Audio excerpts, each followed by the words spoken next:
All right. Good morning, everyone. It's a brand new year. Happy New Year to you all. And we're excited to get started with our business this year. So today's a Governance and Priorities Committee meeting, and we're all in attendance. So additions to the agenda. Any additions to the agenda? Anyone, Trista? No? All clear? All right. So we'd like an acceptance of the agenda. Can I have a motion for that, please? Mike? All in favor? Carried. All right. Meeting minutes. We've had them sent out to us. Any public input session? Mark, come to the mic.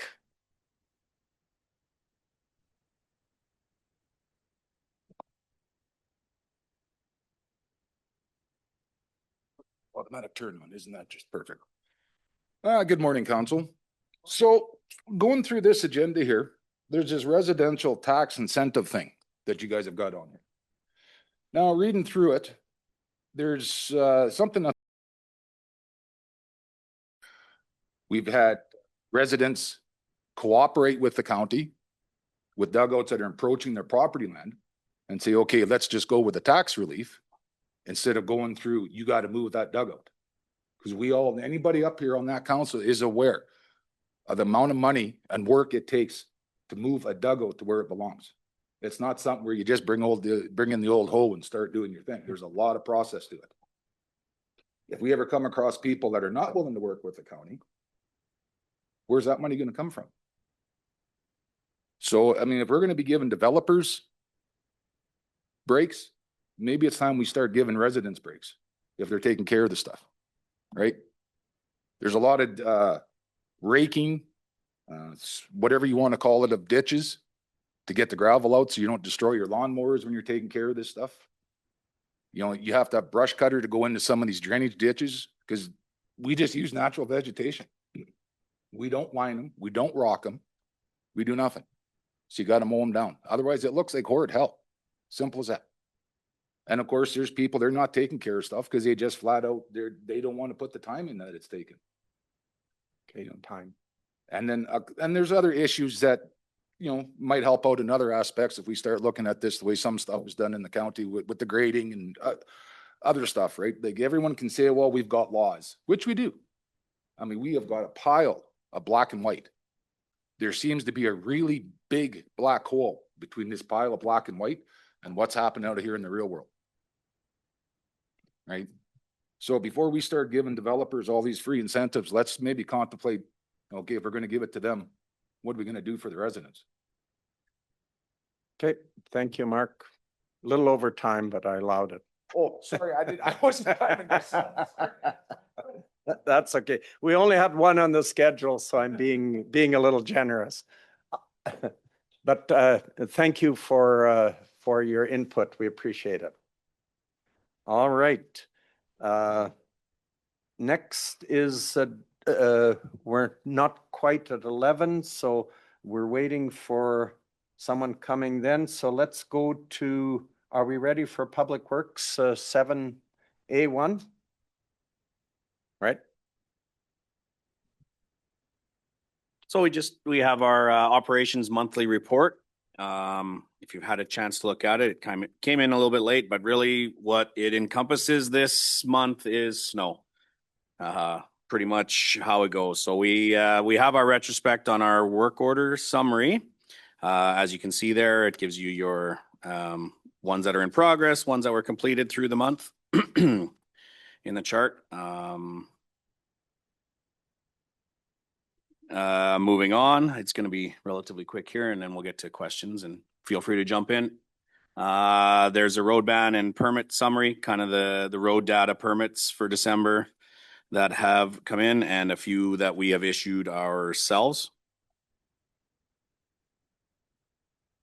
Continuing on, we just have some foreman reports. As a general foreman report shows, there was 83 work orders coming through. most were road related, right? Winter road conditions, a lot of complaints over that. As we all know, it's been a challenge. So that's where we were at on that. Lots of extra work put in from the guys over the month through the break. Working, we had plow trucks running on Christmas Day. Graders took the day off on Christmas Day. They were back in Boxing Day and ran through to the 30th. I know sorry, this is kind of diving away from the report a little bit, but we had planned to have the 19th have a bit of a meal for the staff, field staff, and it was very poorly attended because the guys were out and giving her. So few of us skip the dishes drivers and kind of delivered some stuff out to the guys, but they were not willing to get off their machines. They wanted to keep going and get after the road. So I just wanted to make sure that their efforts, the operators, the foremen were unfortunately put in situations where they were on machines and really worked diligently hard and pushed through when sacrificing family time to make sure that we were getting some roads done. So just wanted to touch on that. Sorry, as I was going through the foreman reports here. I won't read it word for word, but that's basically what it comes down to with the foreman reports.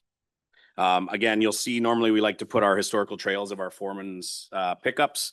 They spent a lot of time in equipment, so there was not really any point throwing historical trails of what they were doing because they were boots on the ground giving her. So. Okay, thank you. Certainly, I do appreciate all the work that staff did. It was a bit of an unprecedented issues going through the holidays with all the snow, and you know, it is a difficult time, and I think all of us fielded a lot of calls, and we're trying to get you know, get things done, and eventually I think things have happened. One question I am going to raise, though, and we've seen it a lot, is some complaints about leaving ridging in front of driveways, and that seems to vary quite a bit according to not only the snowplow driver, but sometimes you got a 2 foot ridge, and the next driveway is totally clean. So just wondering how we deal with that, because when you have a big one, it really is problematic, and we're telling people not to push their own snow and go across the road. I clean a lot of stuff out my way, and I go across the road because it's just about impossible not to. So I'm not sure, and especially if a ridge is left. I haven't had that problem, but I can see why people have to go across the road. How do we deal with that? So there's a few different things, and I will definitely say we definitely don't do it perfect every time. There's no doubt about it. Sometimes it is operators end up leaving. They're going maybe a little bit too quick, and something gets left behind. It is very common to have at least a bit of a ridge left, you know, and we can understand that. Of course, if a driveway hasn't been done, if we scrape it down to road surface, it's going to be their driveway down. Of course, that, you know, lots of times we do get calls that people call that a ridge when really it's not. It's just they haven't done their driveway. But again, of course, there is times when it is my staff that, you know, either gets through or quick. One of the things the last couple of years I've really been working at some of the summer areas where sometimes the operators think, oh, well, this guy never comes out here in the winter. And I've been really working the guys hard to get out of that mindset and kind of treat the driveways and the approaches the same. Just because they're not there for a couple of weeks doesn't mean they're not going to be there. So that's something that we've been going after. It is a bit of a sticky situation as far as thinking about going back to clean them up after. In some cases where if we don't have a lot of like room to put the snow, it ends up happening that way. Then the guys are expected to go back and touch it up when they get a chance and clean it up. But I'm not looking to clean every approach in every driveway. So it's kind of that, you know, slippery slope of how much level of service we give there, because that really, we start doing that, that's going to eat up a ton of time. But yeah, so I guess a long way to say that they do happen from time to time. Sometimes that's on us. Sometimes they're overblown on what actually is happening, of course. But it's a continued work in progress to get everything done that way. As far as clearing across the road, I mean, to me, I get it, but I'm pretty black and white on that. It really causes issues for us, for other people driving on the road if you got perpendicular tracks on the road. So I highly frown upon pushing across the road, but I'm practical. I understand that, especially this December, it's been kind of crazy. So it's yeah, but hopefully that answered most of your question. Yeah, go ahead. Well, from my perspective in Division 3, thank you for doing a good job. I mean, I drove around the division looking at that. I did not go to the rest of the county because it's probably would take too long. But I did note that the odd time subdivisions are forgotten. And I'm wondering, we have a protocol of how we do it. Our largest number of ratepayers are concentrated sometimes in those subdivisions, and we maybe need to address the way we approach that. I know currently we're doing fire stations and main roadways, and then they're heading off into those subdivisions. I wonder if we need to look at something that we change. So I'll maybe address that one if I can for you, Counselor. So we have, I'll call evolve. Part of our job of Public Works is evolving all the time because the conditions are always changing. So we have to change and adapt. So over the years, we have changed and adapt to try to evolve to do better for our subdivisions. So how have we done that? So we have typically right now in the summertime, we have 13 grader divisions across the county. In the wintertime, we flip to 14. And so we've added a 14th in the east side it's kind of between Division 1 and 2. And so now we have 4 graders in there rather than 3 in that one zone. And the objective there when we first started to do it was, well, let's put that extra grader just in subdivisions alone. But we found when we got the subdivision cleared before the main road did, they were coming out on the road, dropping in the ditch or getting stuck. So it's just not good to get them done first. But what we've evolved to was, okay, those guys go in and they just get a responsibility sector, and that is the roadways and the subdivisions. And by adding that grader, they get that area done faster because there's one more piece of equipment in there. So that's what we've done over the past 3 years, is adapted in that manner. But we have to be careful of, like I say, if you do them first, that doesn't work because then the main roadway isn't open. And our approach is risk management. Get the roadways that are traveled the most done first, and then work your way back from there. And unfortunately, the subdivisions end up being last. Where it gets amplified is exactly what happened over Christmas. Snowstorm, 2 or 3 days, snowstorm, 2 or 3 days, snowstorm. We can't get in the subdivisions because we're continually opening the roads. So it's not something we plan, but risk management base, we go back to the roadways and try to get them open for the emergency vehicles, for the buses, for everything else. It is an ongoing struggle, but we do ongoing things to try to get better at it for sure. But sometimes the weatherman is the guy that dictates to us. Good. I don't know if that answers your question. No, that's very good. Thank you. And I know that there was really only one subdivision in my division that actually had trouble. The rest were all quite satisfied with what happened. So it's working. If you don't mind, I can speak to that one as well too. Again, we worked hard.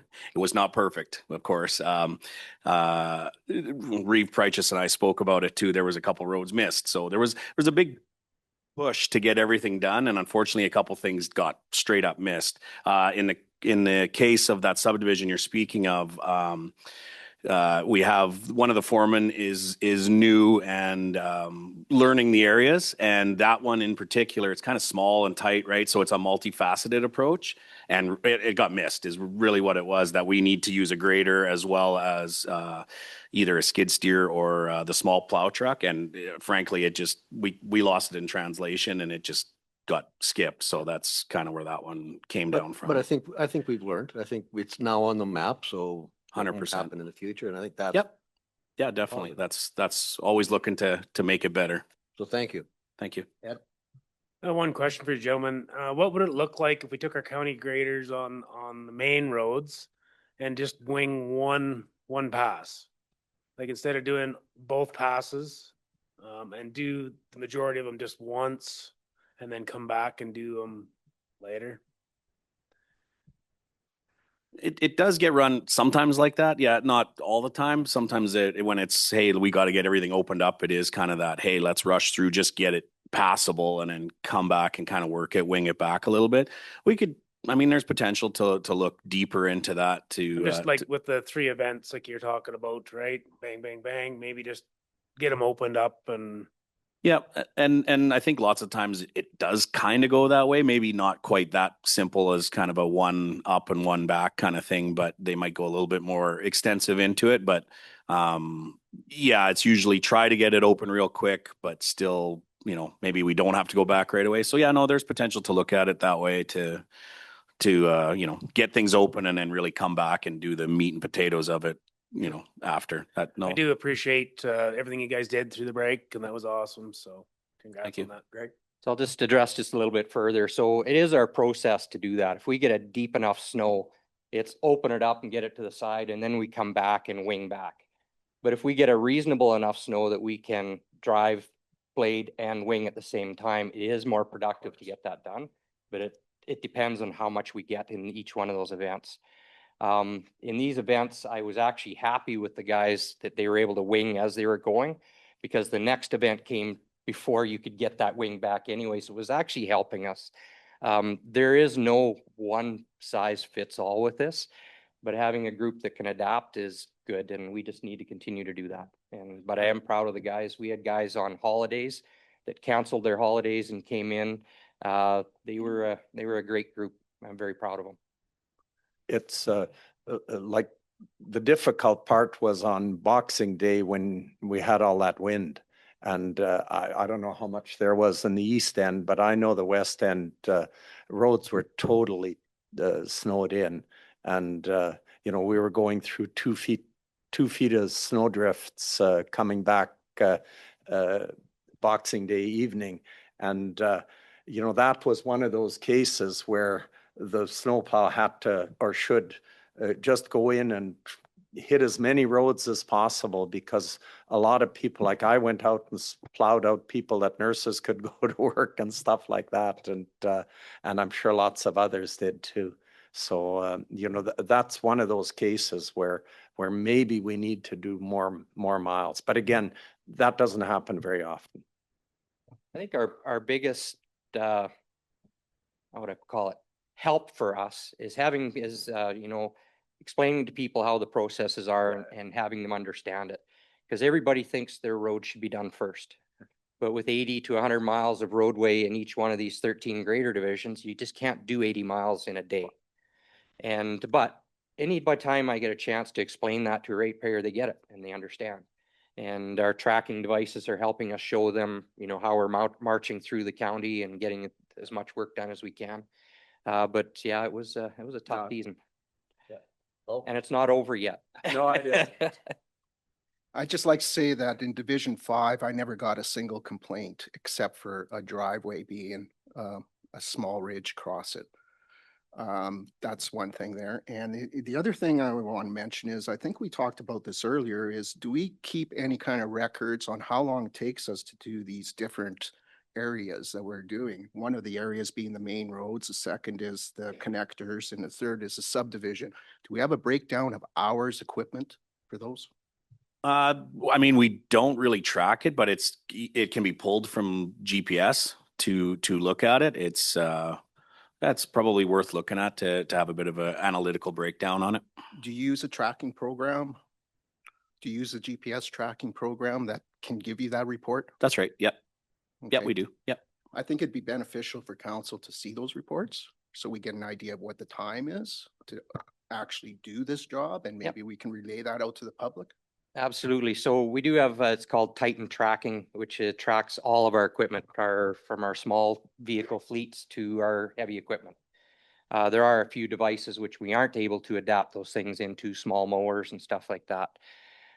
It does help us on knowing where our stuff is. It does help us on knowing if they need help. It does help us on, yes, we were there and bladed yesterday. So no, the reports that we haven't been there are untrue. It helps us with all those. It's great having the data, but it takes time to analyze the data. And so asking for that is we can certainly provide that. I do ask that you provide us some time to do it, because right now having the boots on the ground to get the work done is the important part. Analyzing the data we'll have to do afterwards because we need time to do that. Okay, any further questions? Good, is that done? Okay, thank you very much. Appreciate it. Thank you. And again, thank you. It was a trying couple of weeks through a difficult time. If it would have been without a bunch of holidays in between, it would have been easier too. So thank you for that. All right, how are we? We got, maybe we can do one more. What's that? I don't know. Yes? Okay. Oh, yeah, a motion to accept for information. Thank you. Dale? Any discussion? All in favor? Carried. All right, yeah, we could, if it's okay with you, we'll pull you ahead. So that's a presentation from Heidelberg Materials. Sure. Well, Dale's getting set up here. I'll just do a quick introduction for Dale. So Dale Sotart is with Heidelberg Materials, and they have pits in the eastern side of our county, some existing pits, and are looking at doing some expansions. Yes, here comes some help here, Dale. He's here to give a presentation to council, just to update them on a little bit on what Heidelberg is and who they are and what they're about, as well as what their future plans are. So yeah, once Dale gets set up with the presentation here, we'll hand it over to him.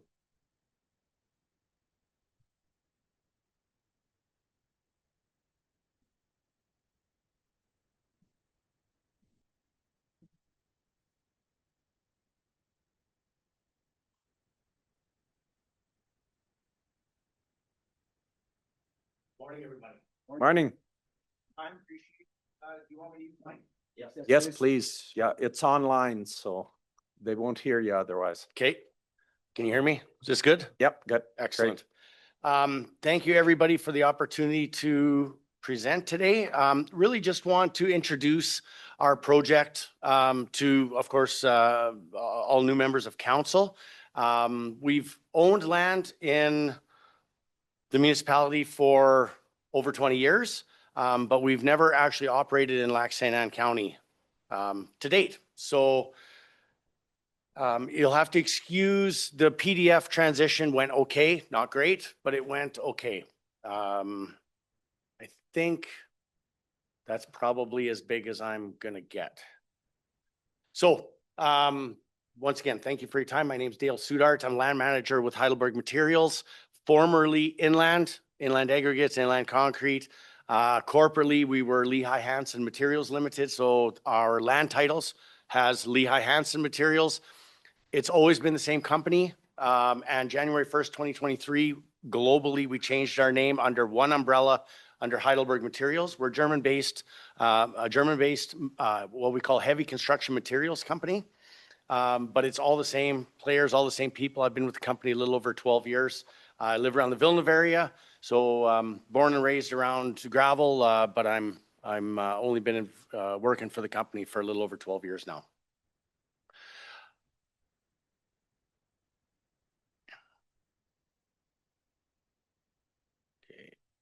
Yeah, this isn't working great, but I think we'll make it work. So who we are one of the world's largest building materials companies. We supply sand and gravel, concrete, cement, and underground pipe, concrete pipe to the marketplace. Of course, most of those products are used with the development of any new development, any new building, whether that be a road, a hospital, a school, a house. All usually starts with some sort of sand, gravel, concrete, or neighborhoods, underground pipe, that sort of thing. We are a cement company, 151-year-old cement company. That's how we got our start. And some of those other businesses, of course, help draw through vertical integration. By producing concrete, we consume cement. So that's how we've kind of gotten into those other businesses. But in this area in Villeneuve and hopefully in the Onaway area, we're focused on sand and gravel. So here's a bit of a map of where we have holdings, where we have active operations. So on aggregates, we're super active in the Villeneuve area, and I think most would might be aware of that. Just north of Villeneuve on Highway 44, we've had an operation there since the late 60s. We produce a little over 2 million tons a year there. That's our second largest operation in Western Canada, and has been a focus for us. However, those reserves are dwindling. So now we're starting to make significant plans to transition and start that process of what we call post-Villeneuve strategy planning. And that is, as Villeneuve starts to deplete, both us and Amrise, formerly Lafarge, have significant holdings in Villeneuve and are both getting to be end of life. So probably in the next 10 years, the reserves are going to reduce significantly in Villeneuve, and then we have to look at other areas. We're active in Alberta Beach on Range Road 33. That's in Parkland County, just south of Lac Ste County. And then you can see along 43, it's identified on the map as Raperio Sand and Gravel, and I'll get into that. But we're calling it our Onaway holdings, and we own 8 quarter sections in that area. Concrete, Atchison, West Edmonton, and Strathcona County. Tomahawk, Keep Hills, and Twistle 1 are all inactive sites. Tomahawk is greenfield. We've never put a shovel in the ground there. Rich Valley Sand and Gravel is a small 40-acre parcel that I would say we inherited through a separate purchase. It is in Lac Ste County. We've never operated it, at least to my knowledge.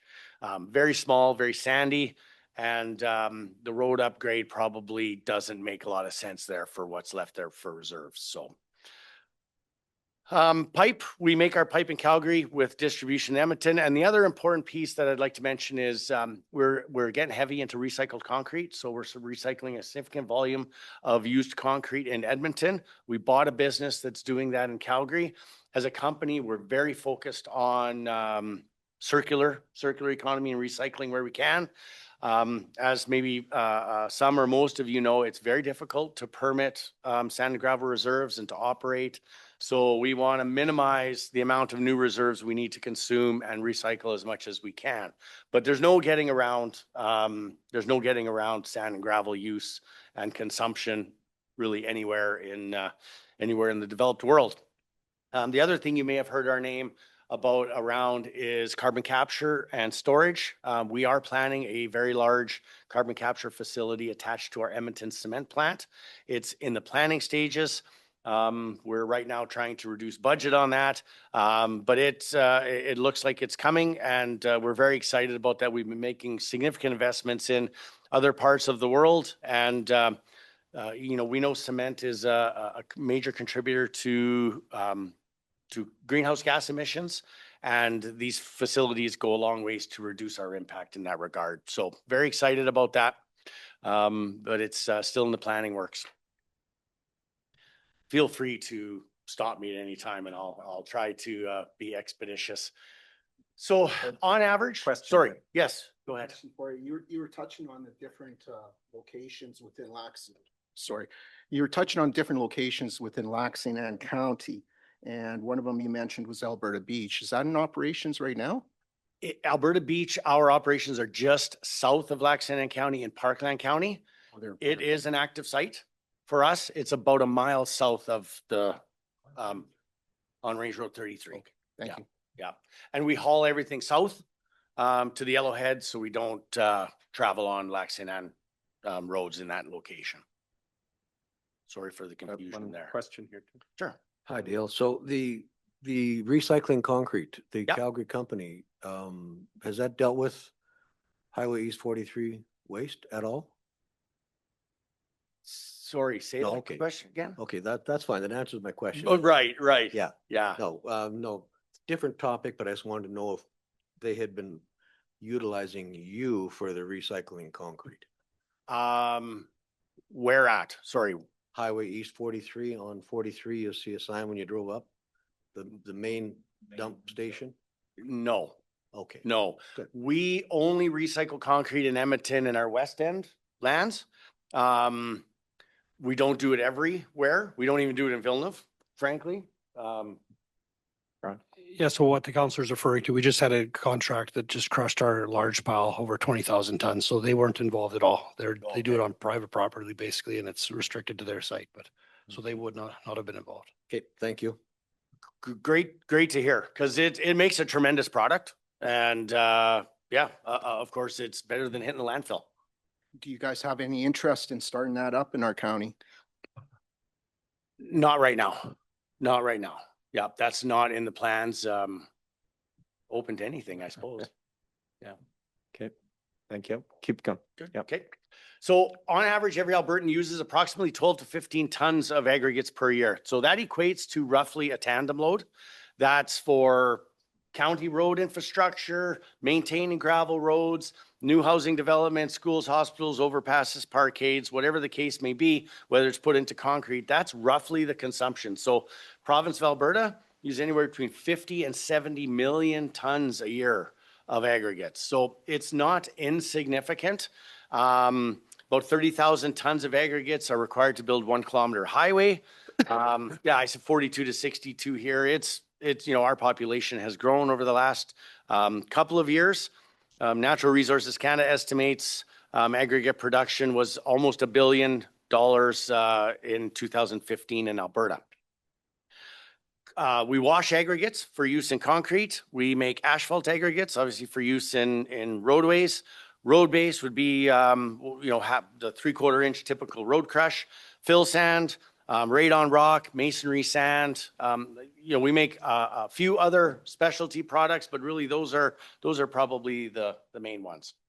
Villeneuve is really a focus on concrete aggregates, and Wabamun, we're very active, and that's a road-based pit. Panoka is a road-based pit for us. But Villeneuve has the quality requirements that we can wash there and put into concrete. So it's not just difficult to find reserves, but it's even more difficult to find high value reserves that are able to be put into asphalt or to concrete. There's some very specific parameters, quality parameters in that regard. So our operations in Sturgeon County, that's a picture of our Villeneuve pit there, have supported the region's growth for over 5 decades. And as those reserves near depletion, planning for future aggregate supply becomes increasingly important for us. So that's where we're at. That's where we're at today. Just a quick question on the aggregates around Onaway there. Are they concrete aggregates or just road aggregate? They are concrete capable, and we are hopeful. We're doing some additional testing right now that they're going to be asphalt capable. And then we have a significant volume of reserves here now, after we required Rapirio's 5 quarters. So we will make road base very likely out of this pit as well, but the focus will be on concrete and asphalt actually to start.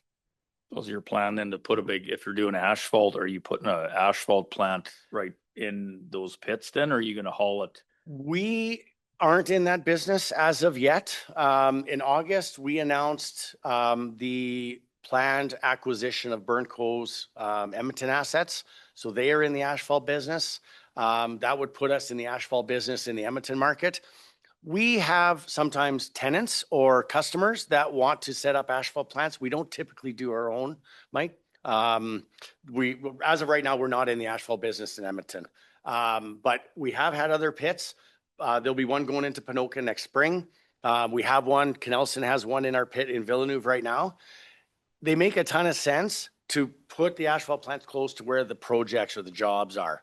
So those guys chase the jobs and then they look for an aggregate source closest to that job.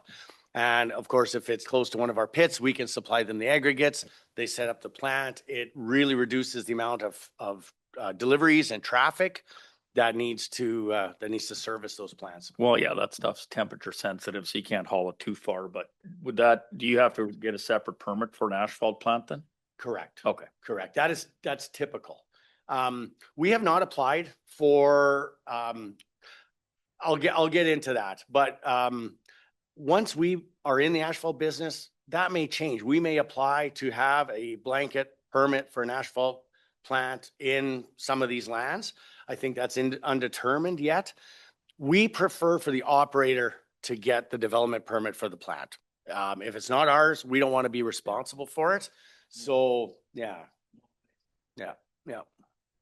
So far to date, any operator, asphalt operator that sets up in our plant gets their own permit with the county to set up inside of our properties. Thank you. So it's a little confusing, but this is exactly what we're trying to do, and really the goal of our, my presenting today and our upcoming application. We've owned the three, what we call the Rogers quarters. We bought them off the Rogers family. That's the 3/4 sections on the right. We bought those in the early 2000s. They are permitted. Their permits are coming up for, those permits are coming up for renewal, but those are permitted quarters. We've owned them for 20 years. They were permitted in about 2015. In late 2021, I purchased the owned Riparial quarters. There's 4 quarter sections that they owned, and there's 1 private quarter section that we included in the deal because it was disturbed, because it was covered under permits, and we were ultimately undertaking the liability for the reclamation liability for that. We bought that quarter as well.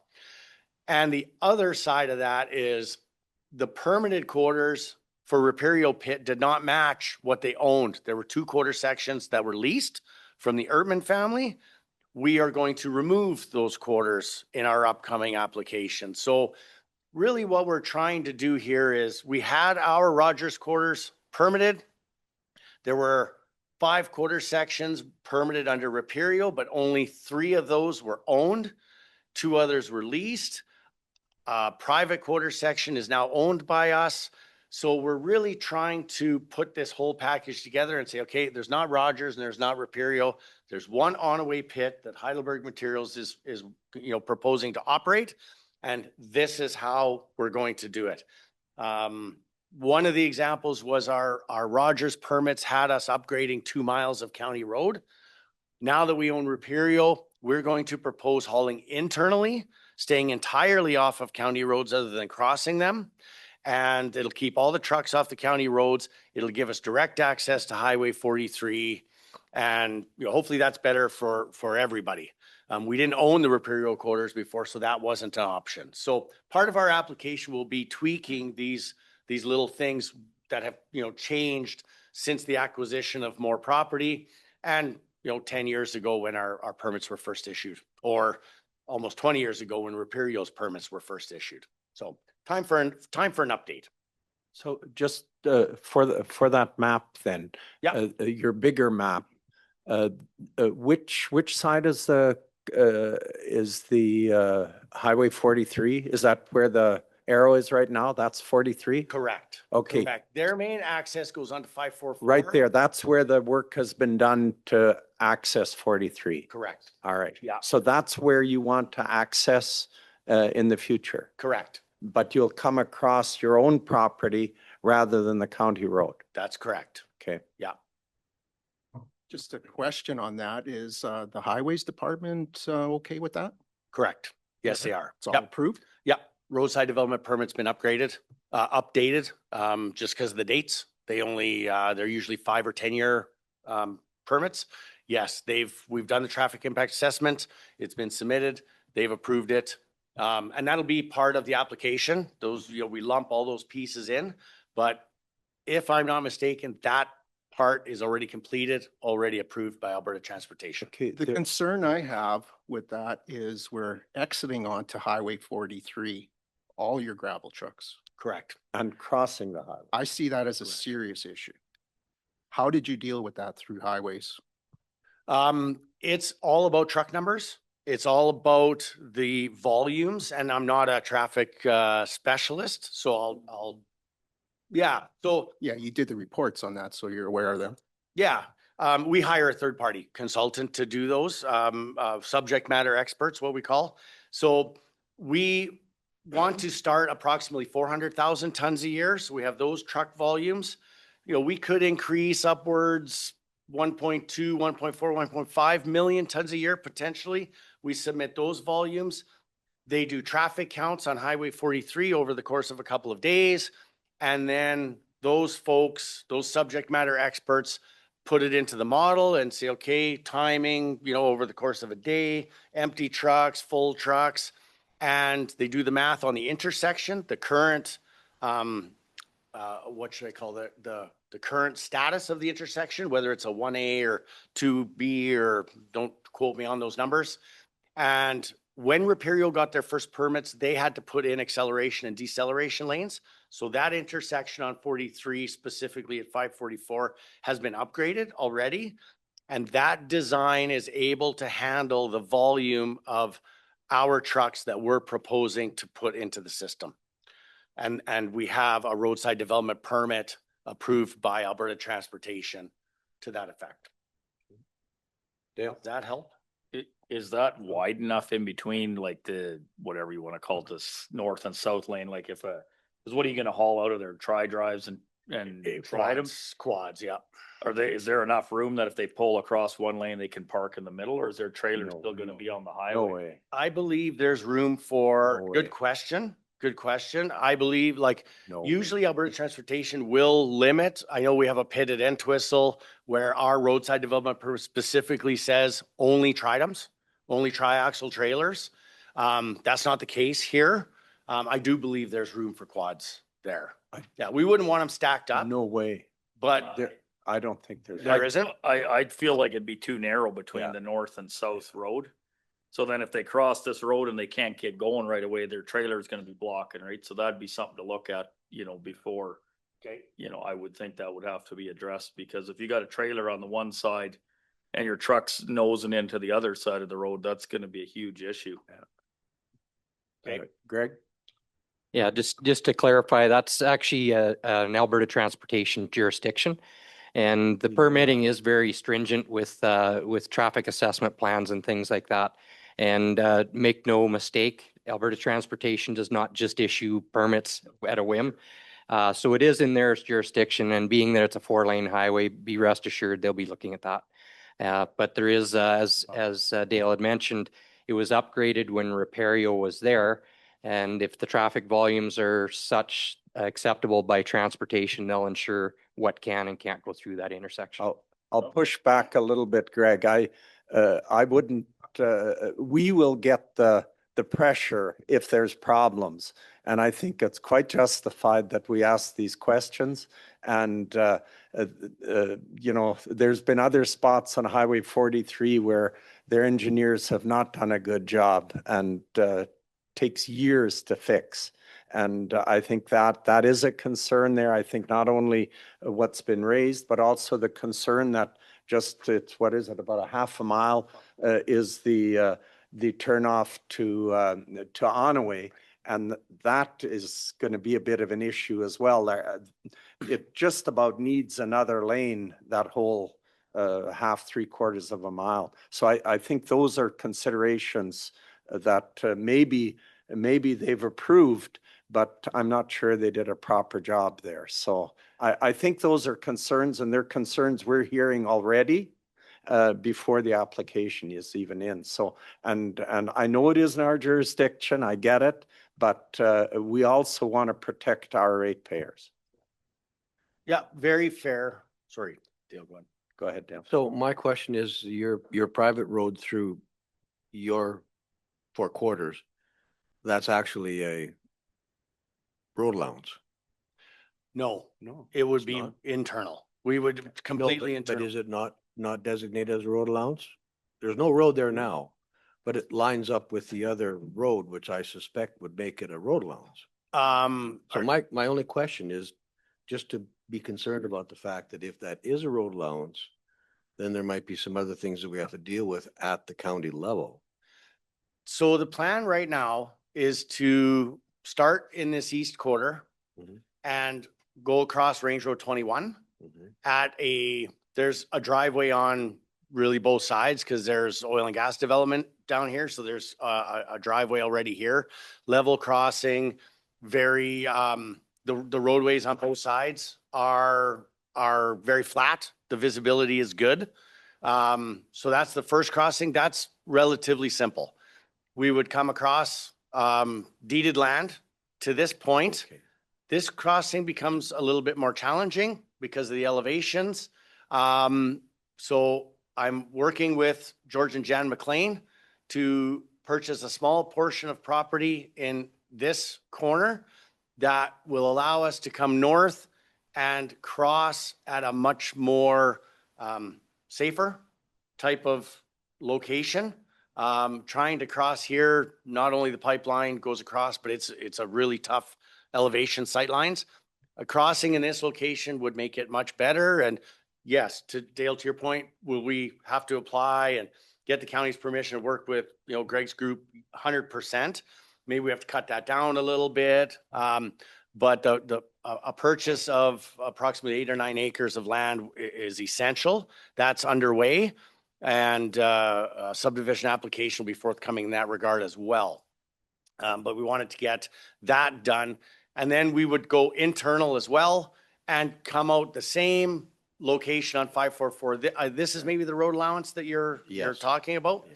We're planning to come out at the same place, the same gates, and that road has been upgraded at this location. Yep. And then we would enter Highway 40. So then I understand you're not really actually following the road allowance on most of the property.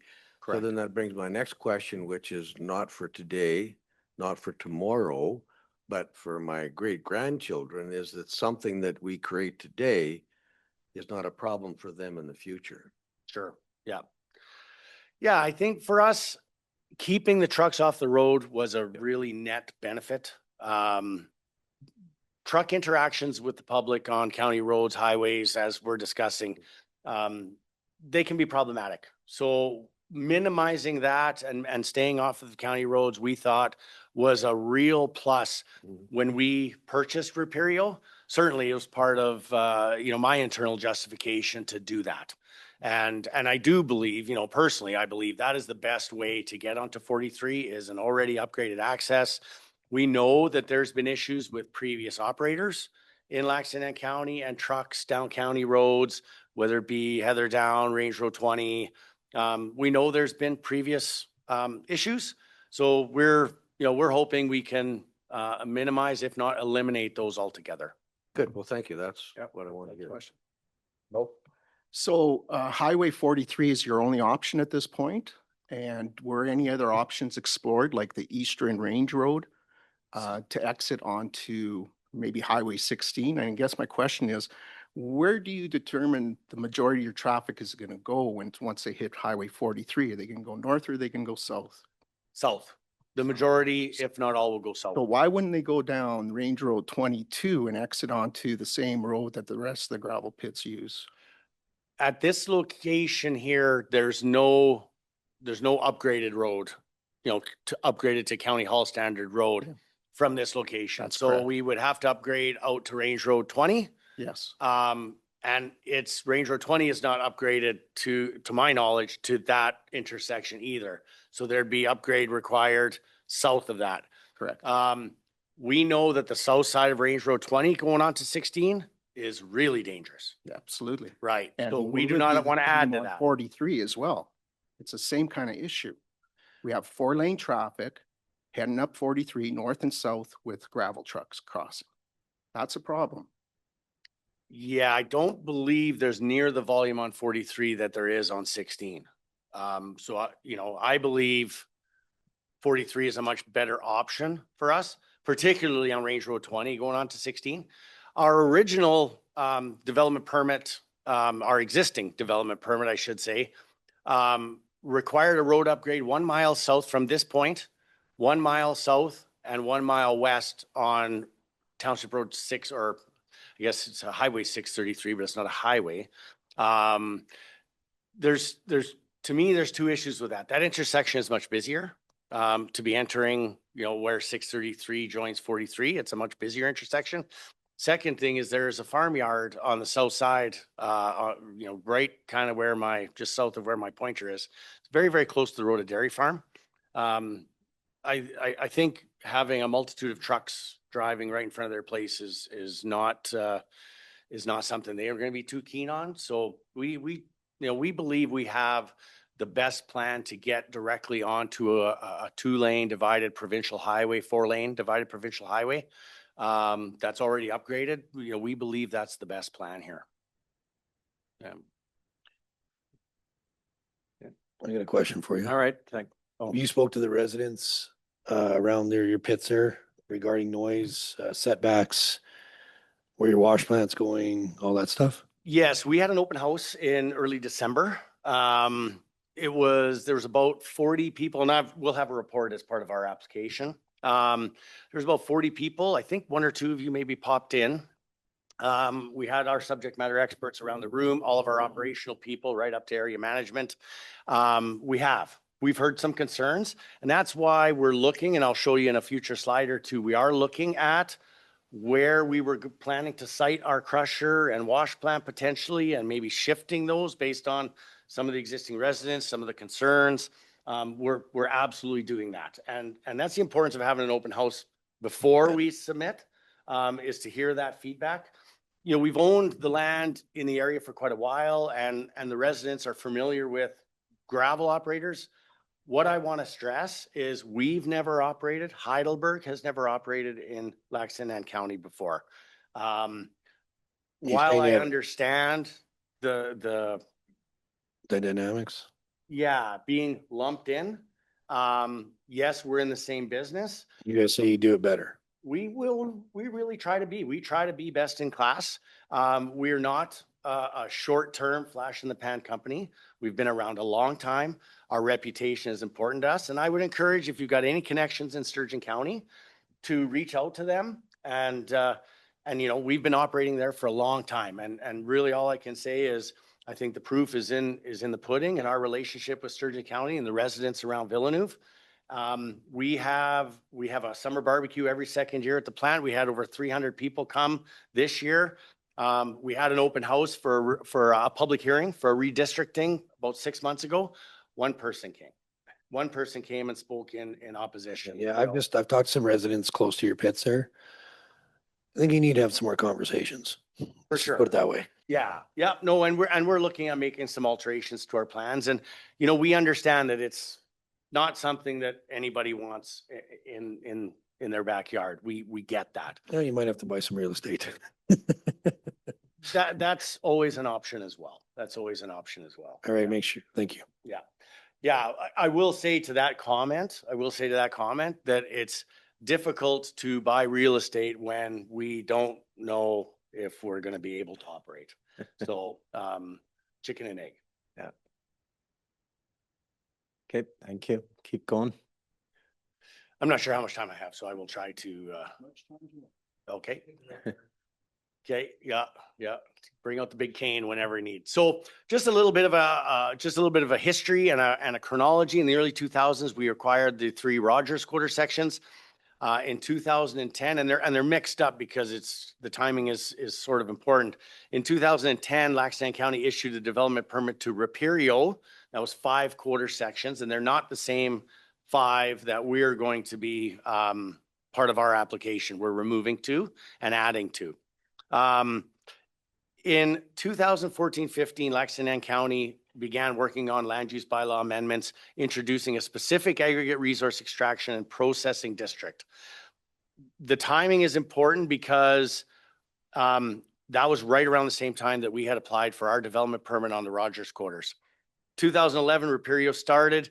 In August 15, Heidelberg was issued development permits for the 3 Rogers quarters. Lac Ste County also renewed the Reperio development permits in 2015. Later that year, Lac Ste County passed the land use bylaw amendments. And the key part, and you have administration here that can speak probably more clearly on it. The key part of those land use bylaw amendments created a separate land use district. Aggregate extraction used to be a discretionary use on aggregate zoning. The 2015 land use bylaw amendments required that land be redistricted to aggregate resource, aggregate extraction. That was never done on our Rogers quarters. We asked for it to be done, and it was never done. We have active development permits. We have had for 10 years on Rogers, but the land was never rezoned. So that will be part of our application. 2016, Reperio declared bankruptcy, and in 2021, we purchased those assets. So the current situation, as I mentioned, in order to renew our Rogers development permits and amend our permits to update to current plans, we need to redistrict to the aggregate resource extraction and processing district to align with the land use bylaw, the amended land use bylaw from 2015. And we've since purchased the Reperio land. So we're not operating them as two separate things. We don't want two separate permits. We want to really amalgamate, amend, update to one operation, because that's really how these properties are going to be managed. So we want to update and consolidate all of our permits. We want to include 2 previously unpermitted quarters and remove 2 previously permitted quarters that we do not own. And we want to update our traffic plan to an internal haul route, which we've discussed. Any questions there? So that's really the guts of the upcoming application. So our plans here are conceptual. We're working on them. We're talking about them. And there may be some adjustments that are made between now and application time that allow us to make significant changes for siting processing areas, for example. But our plan would be to start on the east quarters. That's where the best gravel is. That's where the best stripping ratios are.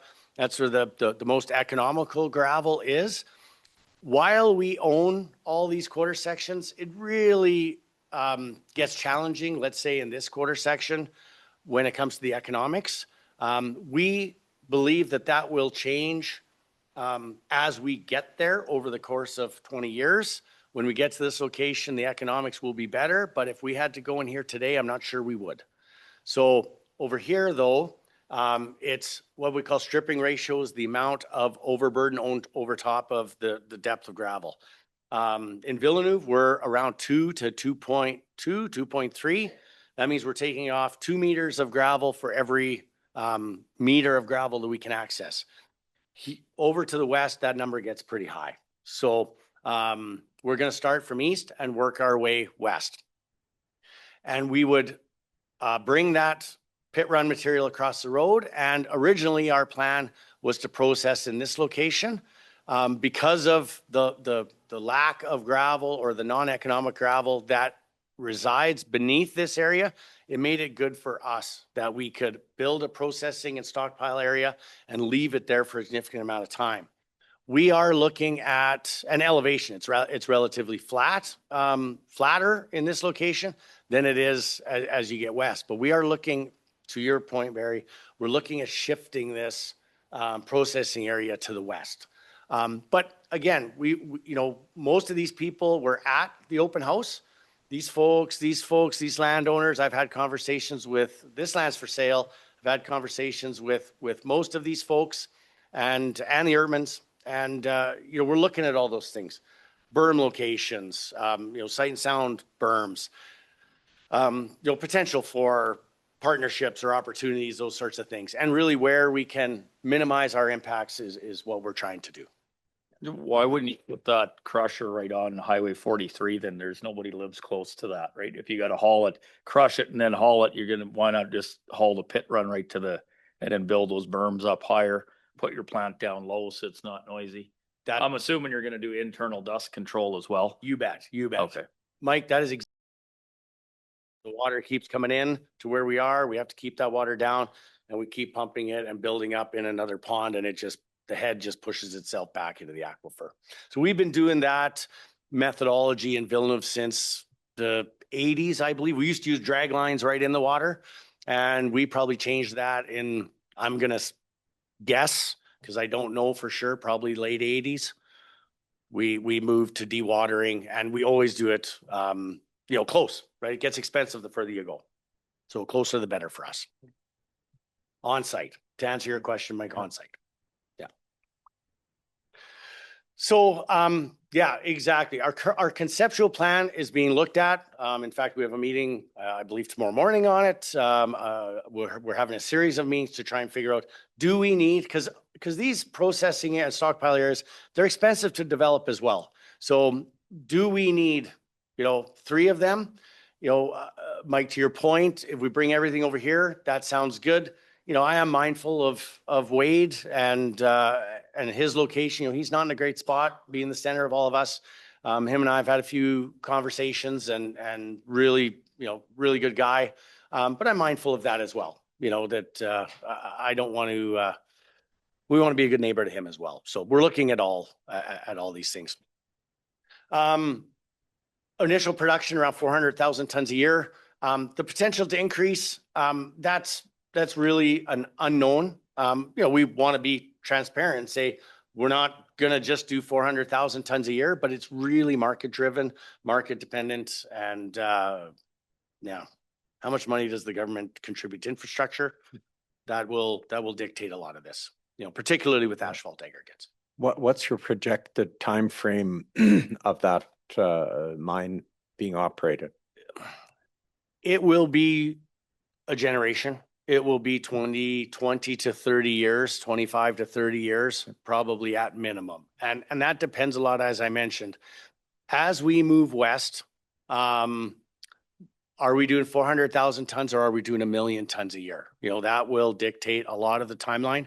And for every one that says, go fast, get out, there's another person that says, don't work at night, don't strip at night, right? So minimize the amount of impacts best you can, and lower volumes will do that. Higher volumes will increase the potential impacts, but will move quicker through the reserves. Just a question, you might have this later in your presentation. If so, we'll carry on. Sure. But what benefit is this to the Lac Ste ratepayers? We'll get there. So this is a little more of a breakdown of site sequencing. Shows where we'll start mining blocks. Hall Road, it's a little tough to see, but there'll be better pictures in our eventual application. But it kind of works through the sequencing as we move west, where active mining, active reclamation, and Pit Lake, once we continue to move west and through the system. We would jump south. Maybe this material we wouldn't bring up to process in this location. Maybe this material we do a deal with with Wade and bring it across. That remains to be seen. And then a final reclamation plan will also be part of the application, with the final mining blocks being in the northwest. So if we do set up a plant there, as typically happens, the last place that you mine is underneath your plant. We're not nearly going to have the permanent infrastructure that we currently have in Villeneuve. You're not going to see that level of development here. There'll be portable crush plants. We'll run in line power, but there won't be, the large overhead conveyors that you see at Villeneuve. The size of this reserve and the volumes just don't justify that level of development. Got a question for you though. When you're done with these pits, are you actually going to reclaim them or are you going to leave them sit? So, yeah, we do reclaim. Not only is that a requirement of Alberta Environment, we post security, multiple millions of dollars in reclamation security to the government as part of that process. And if you ever are in the Villeneuve area, give me a call for sure, but just have a look around. So when you head west from our plant on 544, there's a number of reclaimed pits and pit lakes, both us and Lafarge. But yeah, we reclaim, leave an end pit lake. That's just the material balance, how it works out. And they're no longer just steep and deep rectangular dugouts. They're shaped, there's shallower areas, there's repairing areas, there's... You'll stock them with fish, make it good. They're perfect. Sometimes. I believe Salters Lake is a former gravel pit and stocked. No, I just want to make sure you're going to reclaim it because there's a lot of pits in the county that are just left laying there because they don't, I don't know what the hell they're doing. It's a good point you make. And there is a real difference between a dormant pit and an abandoned pit. And I would suggest there's a large number of inactive pits that people think are abandoned, but are actually dormant. We have a pit at the end of Range Road 33 south of Keep Hills that is currently dormant. We haven't abandoned it. We pulled out, the bridge actually went out. So we've got some bridge limitations there. There's still reserves there. We're not active in there. We've pulled out the scale. We've pulled out the scale house. Our obligations, our financial security is still posted. Our obligation is still there in our permits. But it is dormant. It's not abandoned. So Alberta Transportation has a lot of dormant pits. So it's a loophole. It's, there's various reasons for that. Rich Valley, we bought that pit. It's 40 acres. We've never mined it. It doesn't make any sense to upgrade 4 miles of road for 150,000 tons of sand So why not reclaim it? in Rich Valley. That's an option. Perhaps there's another operator that, and we've looked at selling the property as is. Perhaps there's another operator. Have we put enough focus to it? No. But it's a fair point. Oh yeah, I'm just yeah. tired of seeing abandoned pits or laying everywhere. Right. Can't go on them, can't do nothing with them. And there's a lot of prime land out there just left. Right. Right. So I'd like to know that there's a plan in place to actually take care of some of that. Right. Go ahead, Mike. And that would be a progressive reclamation, You right? bet. As you get that, whatever you call it, the east end done, you would start reclaiming it, or would you leave it for 20 and then go back? No, We'd like to see it as progressive. dirt is so expensive to move at, $4.50 a cubic meter. We want to move it once. So when we develop this first mine block, the next mine block overburden will be placed directly in it. Now, we may not put the topsoil back 10 acres at a time, and we may not, we may leave a part of the pit open to be able to put water in there.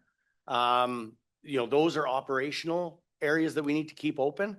But as far as moving the majority of the dirt, it is absolutely direct place on extracted areas because we only want to move it once.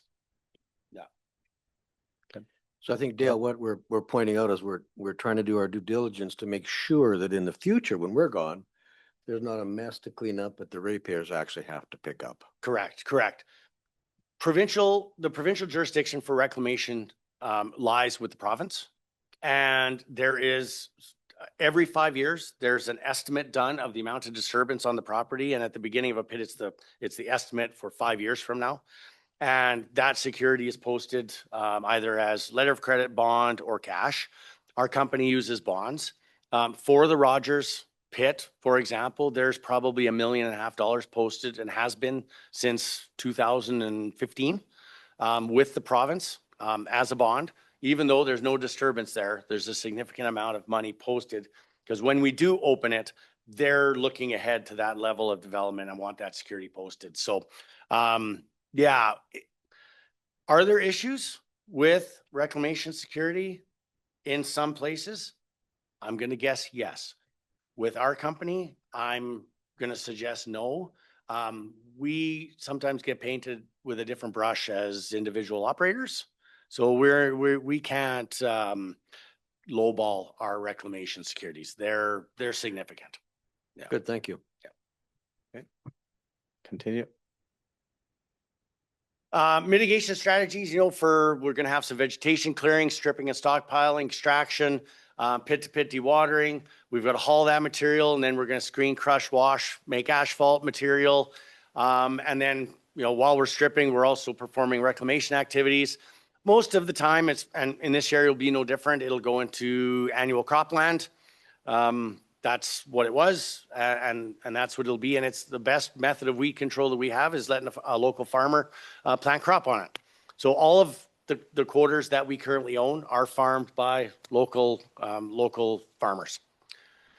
We like to say that we incorporate best management practices. We certainly try. Sight and sound berms, watering of internal roads. For traffic, reducing pit traffic on county roads, we're certainly working towards that and going to be proposing that. Not having empty trucks run up county roads that we know that is going to be a potential problem. We are prepared to, demand and insist our tractors come down 43 and out the same area because, truckers, we don't have our own fleet of trucks. They're all independent contractors. But we do have the ability, through suspensions and really not allowing them back anymore, certain companies to have leverage. All crossings are clearly marked, adequate signage. We've set up a camera right at our entrance of Villeneuve onto 44. And we monitor our people coming to complete stops, that sort of thing. Speed limits strictly followed. Dust suppression, water, calcium chloride may be an option internally in the pit to do a better job. Our highway trucks will ensure that all the loads are tarped. Long-term reclamation material will be vegetated, including our berms. Noise, sight and sound berms, they go a long ways. Placement of the plants and the operations, if we can shift those. And so we've got a subject matter expert working on our noise modeling and to where, how big the berms should be for the best mitigation and where some of our processing areas could be resited to minimize. Of course, we start with the most economical for our company, and then we get some feedback, and then we adjust as we can. Groundwater, we've had a long-term groundwater monitoring program, probably 25 years in Sturgeon County. We partner with the county. They manage the groundwater monitoring program. The operations and industry pays for it. So it's arm's length from the operator. They hire a third-party subject matter hydrogeological consultant to do that work. And we've had very minimal impacts on groundwater overall in Sturgeon County. There has been the odd well issue. I would say those issues were actually known that there were going to be impacts. They were modeled. They said, oh, here's going to be an issue, and then dealt with accordingly. Our typical, if there's a well impact or a thought to be well impact, we immediately send out our hydrogeological consultant, which in Sturgeon County is HCL. They go out, they do a third-party arm's length investigation. We pay for it, but they're objective. They're all professional designations.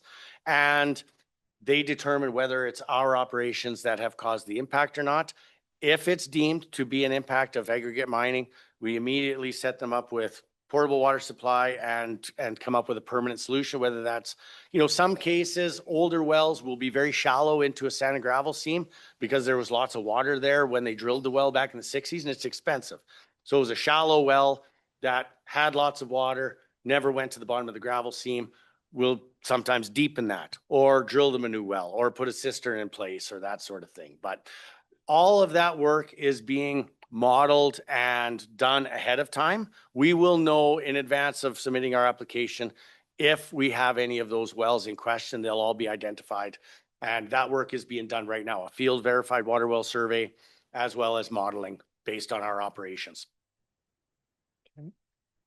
Sorry, that was a long one. Community benefits. So this is both to your question. The community aggregate payment levy is set through Municipal Government Act. It's a maximum 40 cents per ton right now. So if we were to start up at our estimated 400,000 tons per year, that'd be about $150,000 a year that would come into the county as cap levy. And that's in addition to property taxes, and local employment and that sort of thing.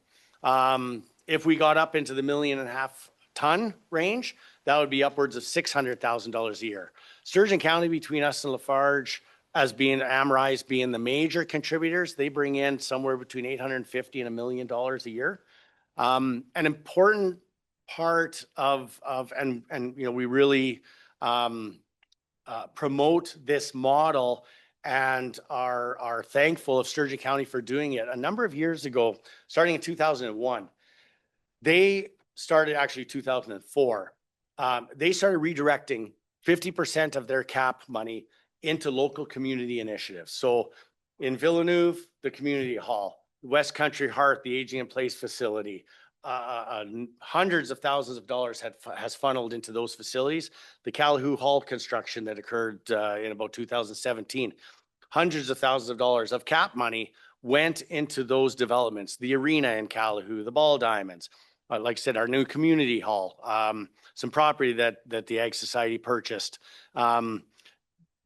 that goes a long ways from a community investment standpoint that we're proud to support.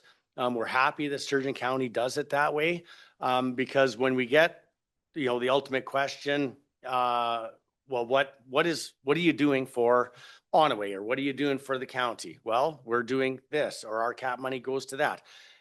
We are a part of the group. We are a part of the committee that helps distribute those funds, but we're not the decision maker. Council is the ultimate decision maker on what happens to those funds, and many municipalities don't follow that model. They bring it into general revenue, and ultimately that's up to you folks at the table. But it works very well from an industry perspective for us to be able to point to initiatives, whether it be ball diamond rehab or road upgrades, intersection upgrades. Those, the city of Calgary uses their cap money for roads, and they sign them and they say this intersection was upgraded through cap money. Ultimately, that's up to you folks at this table, but it works very well in Sturgeon County, and it helps a lot. Of course, we hire locally. Everybody that works there will need to be close to the operation, and contracting opportunities for local businesses. Our waste management is local. Our earthworks, some of our smaller jobs are all, electricians, whatever, are all local. Every 2 years, we do barbecue in Villeneuve. We bring all the residents out, feed them, do pit tours, show them the lay of the land. Those have been going very, very well. Yeah. I think that is my last slide. Of course, thank you for your time, and I'm sure there's maybe a few questions. Okay, any further questions? What's that? Ask them as we went. Okay. Okay.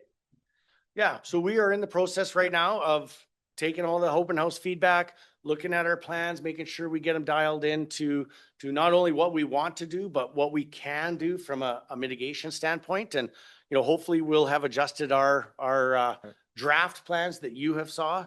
We'll have adjusted those when it comes application time, and do our best to minimize. Okay, well, thank you very much. Thank you. Dale, for the presentation. Really appreciate it. I know we're a new council, but you'll be getting no doubt a lot of questions, and we'll want to ensure that any development is sustainable. And but you will find that this council does want a business, does want development, but it has to be done in a sustainable fashion. So the questions are because we want to make sure it works for the residents for a long time, but we are open for business. I'd expect nothing less. So totally appreciate that comment. Just one other question. Are you your company affiliated with the gravel pits that are redistricting currently in Lac Ste County on the south side of 540? No. No, you're not affiliated with those pits? Okay, thank you. Not to mine. No, I don't know what you're talking about. So There's two other redistricting applications that are in our county, and they're two gravel pits. So I was just curious whether you're affiliated with them or not. no. Thank you. Yeah. Okay, thank you very much, and appreciate the presentation. So I apologize to our next presenters that I know you were booked for 11:30, but as you were here listening to it, it was pretty important that we allowed a full and thorough discussion. So we would like to ask you to come forward to now, the Rural Sports Association. Can we accept the Heidelberg presentation as information, please? Right. So Dale moves that we accept the presentation for information. All those in favor? Carried. Thank you for reminding me. What's that? You need a break? Okay, go ahead. So give us 5 minutes, and we'll have a bit of a bio break. Sandwich? No. Oh yeah, you always need food, yeah. Bring your food in here.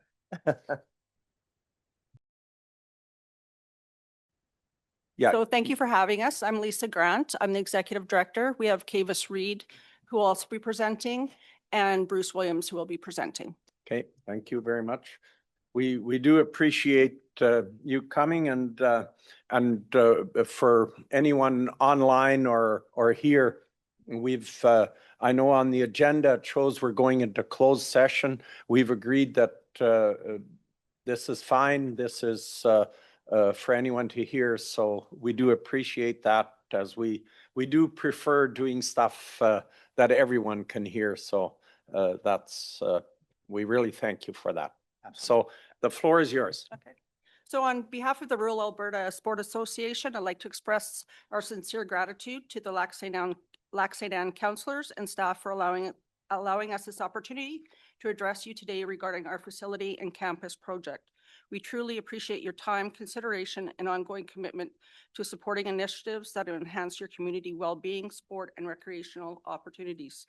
I believe our mission, vision, and values align with the County of Lac Ste. To contribute to make your moments come to life in the county. So we are a new organization. We filed with Alberta Societies as a not-for-profit. We're just waiting to get our paperwork back. So I know that was a question of the councillors. So our mission is to inspire active living, foster community connections by providing a modern, inclusive sport complex where people of all ages and backgrounds can enjoy exceptional athletic facilities, programs, and events. Our vision is to be a vibrant center for excellence, health, inclusion, and unity, where every member of the community is empowered to pursue their recreational and athletic passions and well-being. Our values are inclusivity and accessibility, safety and well-being, community engagement, integrity, and excellence and continuous improvement. In our objects that we filed with the Alberta Societies, they are to promote physical activity and well-being, encourage regular participation in sport, recreation, and physical activities, to foster healthy lifestyles among the young, and to combat obesity and inactivity, foster inclusion and accessibility, ensure our sport programs are accessible to all youth regardless of background, ability, or financial status by reducing barriers and building necessary resources, build stronger communities by fostering a connection among youth, families, community leaders through participation.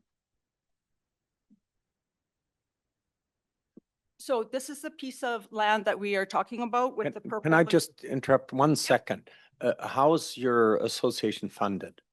We're not for profit. Yeah. So we'll be looking for grants. And So basically through grants? yeah, and public contributions. Okay. All right.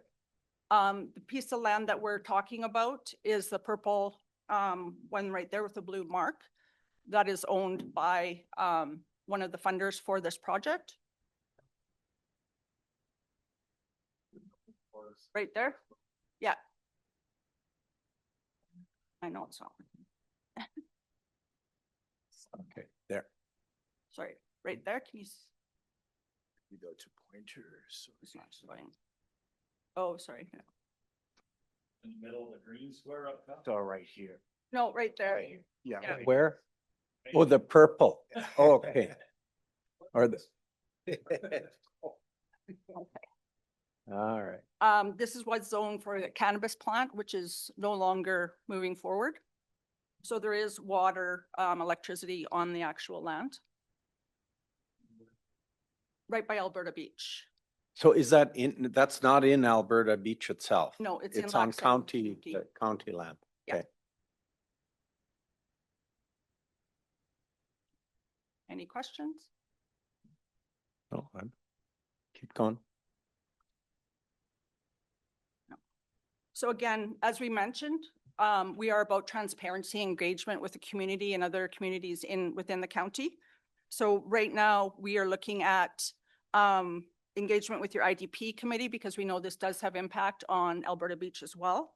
Then also engagement with Sunset Point and Valquittan, with the Lac Ste. County staff, and also Lakota Sioux Nation and the Métis Community Nation as well. So again, anybody who is going to be impacted by this facility, we want to make sure that we are consulting them and meet their needs as well. So what is the benefits of of a facility such as this in the county? Community engagement, multi-sport venue is offering a gathering place for residents of all ages and background, strengthens social ties and encourages teamwork. Physical health and wellness by providing a year-round access to sports such as soccer, hockey, basketball, volleyball, and more. The facility will support regular exercise, reduce barriers to participation, and promote an overall well-being. Youth development. A dedicated space for organized sport and activities gives young people the opportunity to learn new skills, develop leadership, and build confidence in safe, supervised environment. Economic impact. Hosting tournaments, leagues, and community events can attract visitors and stimulate local business, boosting the county's economy.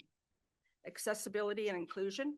Modern sport buildings are designed for accessibility, ensuring everyone, including those with mobility issues, can participate and enjoy the facility.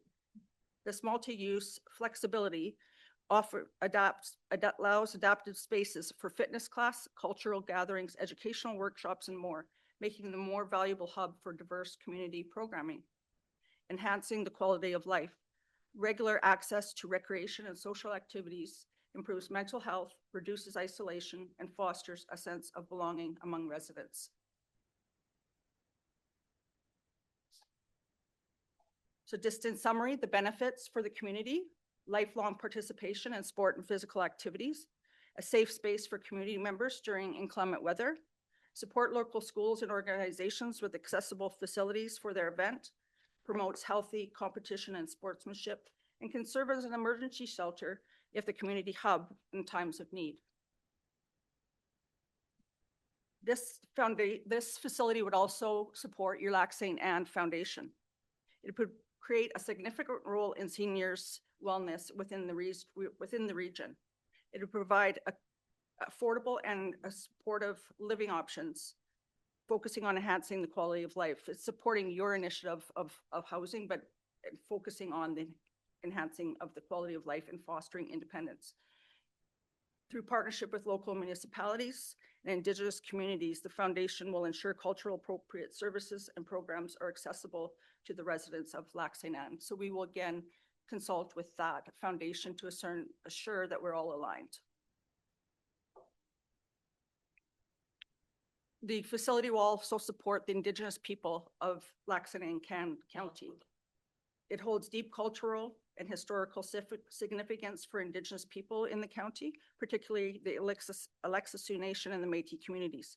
The area is renowned for the pilgrimage, which attracts thousands of Indigenous and non-Indigenous participants for spiritual healing, community gathering. Indigenous leaders and community members continue to advocate for sacred sites, traditional land uses, and water quality within the watershed. Collaborative stewardship initiatives and incorporate Indigenous knowledge into the systems, respecting the treaty rights and ensuring a meaningful participation in making the process related to land and water management. We want to turn reconciliation into reconciliation action. The Indigenous population of Lac Ste. There's roughly 11,000, not the Indigenous yet, sorry. The community leaders have asked this council for a certain number of things during your election. One was the road maintenance. One is the road maintenance and rural infrastructure, a major ongoing concern. The access to the facility would also facilitate road construction to create ease and safety. We will not touch on the agriculture, but taxation and physical management. The facility will contribute to tax dollars and economic impact of tourism. Emergency services and community safety. It can be utilized as emergency situations for Indigenous healing programs. Economic development. The facility will attract young families escaping the city life, which will turn into contributing to revitalization, increase tax dollars, and attract new businesses.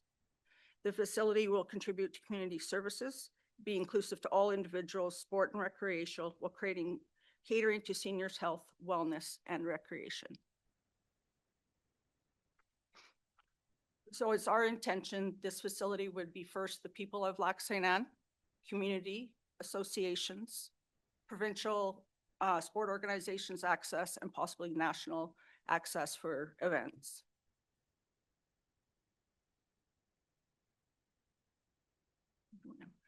So about the complex and the concept of the sports facility, why have we chosen this particular project? All across Canada, there is a huge lack of inventory, especially in Alberta, for a sports facility. A number of communities are engaging in new facilities of this genre.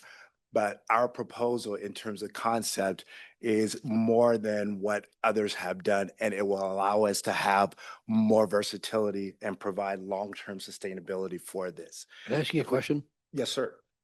Maybe this is coming up later. How Absolutely. big is the facility actually going to be? I can't Yeah. find it anywhere in your notes. Yeah. Notes. It is coming up. Conceptually, this is conceptual.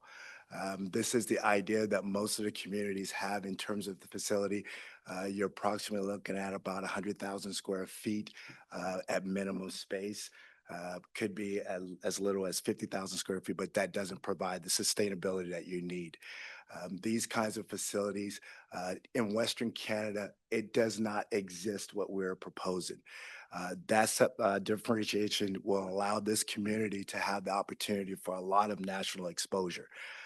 That's economic impact. That is notoriety. And young families, as we say, in terms of the growth and recognition of the community as viable for families, will allow that. This depiction shows multiple fields. We understand that another association has engaged you, the cricket organization, because they do not have facility to accommodate that particular sport, which is probably one of the largest and fastest growing in Canada, based on population, cricket. Cricket. Yes. Oh. Yes. Didn't even know that. Yes. Revamping old buildings to play cricket. It That's is, the first I heard it of it. is the most widely watched sport in the world, based on international viewership. So the depiction shows that based on the land, as well as utilizing the water that is in the runoff to provide things like skating rinks for the public, sites to local events, as well as being able to host national events on the facility. If you can continue on, Lisa. This is a depiction of the interior.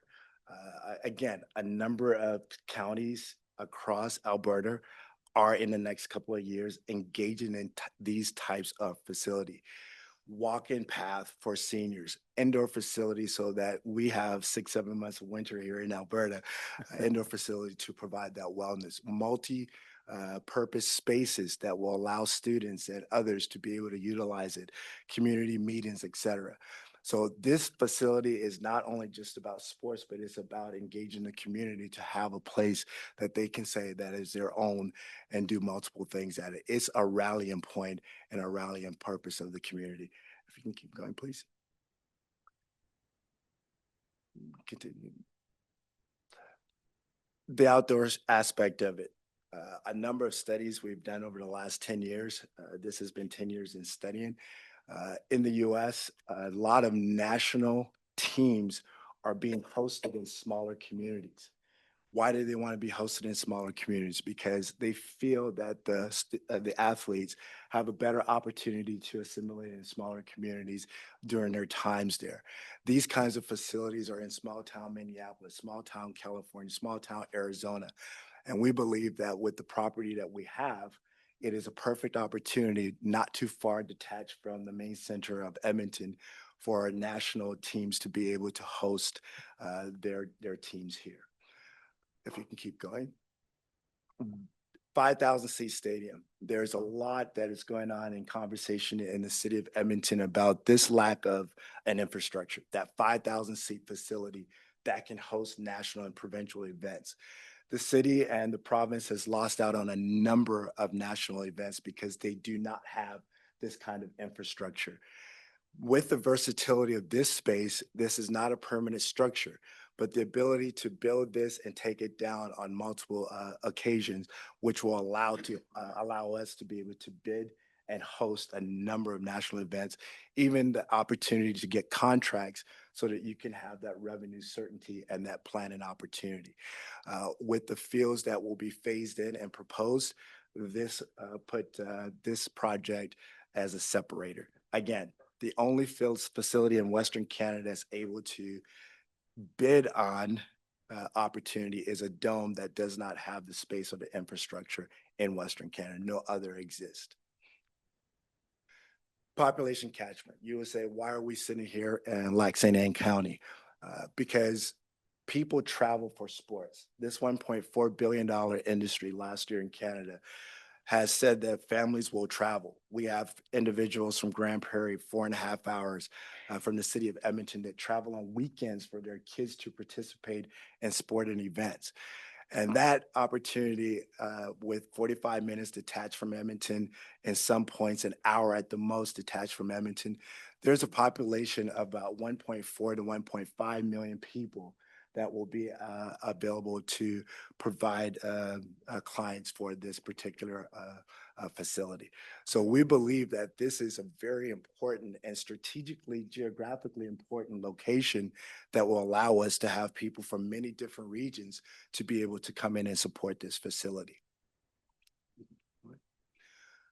I'm not going to speak too long on this, but every community, for the longevity and generational impact, is always looking at health and wellness. We understand what we've gone through in COVID and that this is a very serious and very important to all of our constituents. These types of facilities, the investments are being made because of the impact it has on health and wellness, because of the impact a day like the last few days of being able to get indoors, being able to engage people, being able to get into physical activities, and just the socialization aspect has major impact on our health and wellness. And we believe a growing community like you have will really benefit from this kind of facility to have that kind of an impact. We know that this is and needs to be a partnership. This is not something that is an individual or private sector endeavor. We believe that having the stakeholders and shareholders that are going to be impacted by this should in concept be a collaboration. And we have identified some partners that we feel that will allow us to have a better opportunity to facilitate this kind of opportunity in space if we can continue on. Again, with the partnerships and how it works, we know that you have to look at the opportunities for your constituents. What will it mean for them? Scientifically, the Sports Canada have a methodology that they use to show what sports impact have on communities. We did it in terms of conservative numbers, and on the next slide, it will show how the science behind this grabbed the numbers. But the number of visitors are very conservative. If you go back, please, I'm sorry, at 5,000 overnight, it is estimated that individuals spend between $400 and $500 if they're in overnight stays, based on hotels, based on food, based on paraphernalia, and other things that they engage. At 5,000 visitors, a total impact is $2 million per year. At 10,000 visitors, total impact at $4 million per year. And conservatively, 15,000 visitors, the impact is $6.1 million per year. These are based on numbers that are tried and true. The science behind it is going to be upgraded pretty soon, so the numbers may vary a little bit. But this shows you that this kind of facility will have a long-term impact on your economy.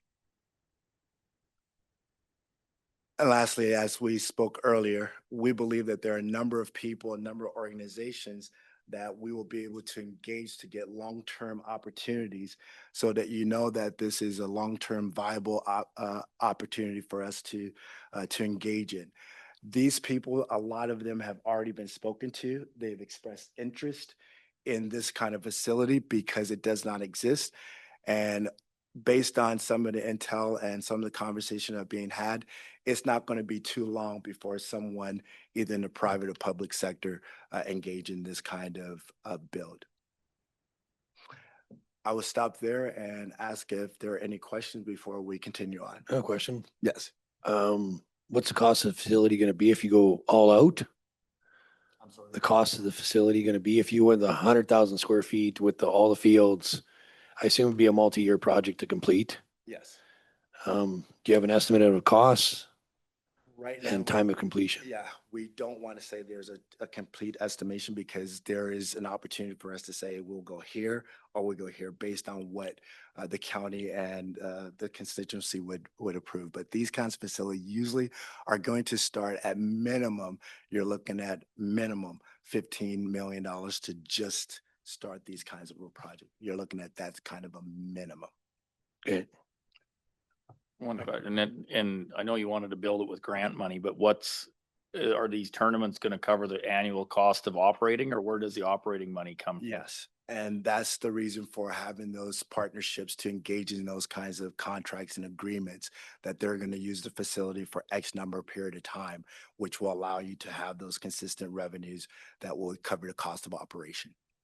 And I would assume those contracts would be in place. Can you have those contracts in place before you build it, or do you have to build it and then go look for contracts? No, the strategy would be to have them in place, as many as you possibly can before.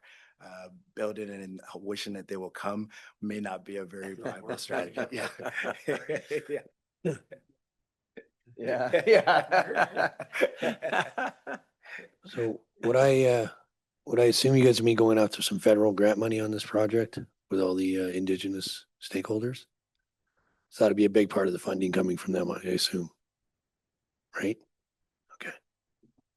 There's federal and provincial grants to build the building as well as for wages, et cetera. When we like to hire local people to work there. Yeah.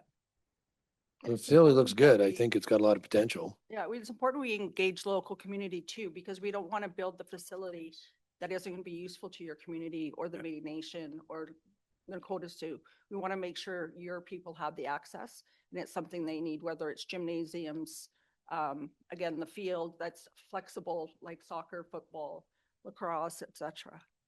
So engagement's a really important piece. Is there a gym included in this as well? Like things like that's so popular now, pickleball, especially for the older Yes. community? Yeah, there's basketball gyms and pickleball, Yeah. basketball, volleyball. Right. That's because they can be used. Multi-sports. Yeah, multi-sports, yeah. What's your timeline projected? We're looking at within the next year or two, really looking at moving this forward. Knowing what's in the pipeline in terms of other areas, a lot of groundbreaking is going to be happening. Yeah. Great question. Go ahead. Shoot, just lost it. You go ahead. I'll go next. Point. I'll take it then. Yeah. So do you have a proposed timeline? Well, we have just- to I engage did with miss- your committee first. Yeah. And make sure the other counties, so we would like to get started as soon as possible, engaging with the communities and holding town halls. That's a few more slides down, but we would like to start as soon as possible. So then your end goal is 2030 or what, 2027? No. Yeah, end goal for the build is probably 2027, 2028, 2027 at the earliest, 2028 more realistically. Okay. Okay, thank you. Okay, so, yeah, I remember my question. Thank you. So the question I have is, how does the community benefit from this? Would they be paying a membership fee to it, or would they be on as a one-time use? How do they pay for this facility? Yes, so. Yeah.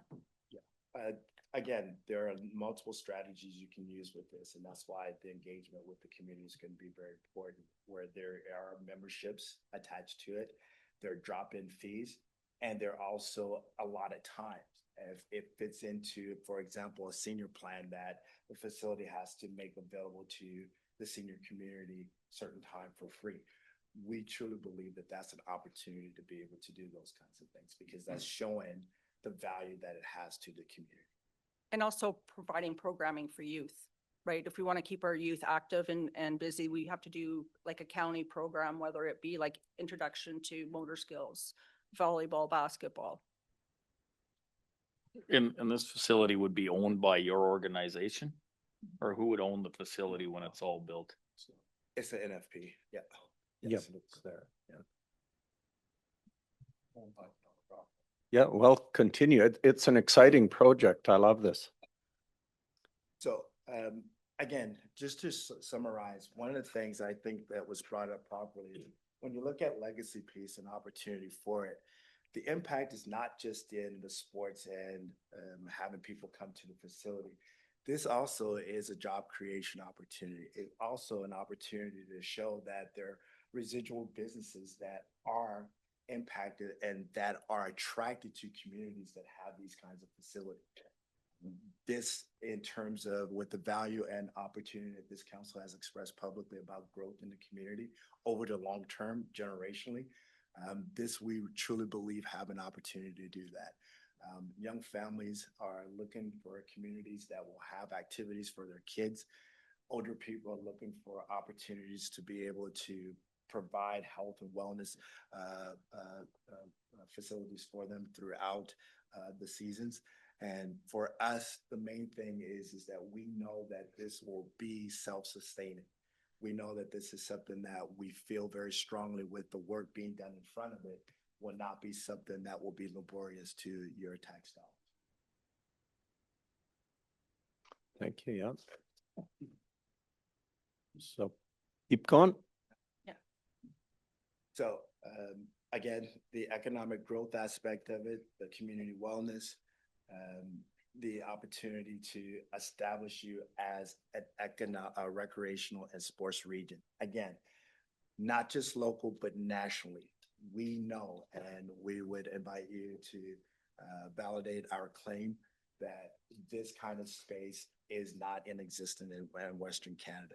So the national attention that this region can garner and gain, which will in turn also affect tourism. If I come here for a sporting event from Quebec, this may be seen as a region that I want to return to be able to have a vacation on. It strengthened partnerships with the Indigenous community. We all know that that is very important and something that we all have to be mindful of. We really truly believe that this will strengthen the partnerships. And multi-generational. One of our biggest thing in terms of rural Alberta in our community is how can we bring multi-generations together? There is a wealth of information, knowledge, and community opportunities that can be passed down when multi-generations have an opportunity to connect. These kinds of facilities provide that opportunity. And I think, and we feel very strongly that it reflects what this council has espoused as important to them. And finally, we understand that transparency is critically important. That's the reason we're very happy that you allowed us and offered not to have it in camera. We want to make certain that this is something that is a community project, that we're not running as an organization and bringing something to you. We're working in collaboration to make certain it fits with what you want as a community. It reconciles the cost, and it allows us an opportunity to say that we did this together, not an organization by itself did it and proposed it to you. You are finished there. Okay. So next steps is to launch a community and regional survey. We'll distribute condensed stakeholder surveys to sport organizations, schools, Indigenous partners, wellness providers, and local governance. Promote through email lists that you may have, municipal communication, social media, and sport associations. We'll collect the data on the facility needs, expect the usage, travel patterns, and willingness to support. Compile results and summarize the report for your decision making. We will also host engagement sessions. We'll hold town halls in Alberta Beach, Onaway, Lac Ste. We'll present the concepts, the benefits to the population, and the potential programming. We'll gather feedback from these residents, parents and athletes, seniors, and local businesses. Document concerns, recommendations, and opportunities for improvement. Next, we'll conduct a regional stakeholder summit. Invite key representatives from sport bodies, school divisions, Indigenous communities, tourism agencies, and health and wellness. We'll review preliminary feasibility findings and survey themes. We'll discuss shared priorities, partnership roles, and programming opportunities, and identify anchor users and long-term partners for the facility.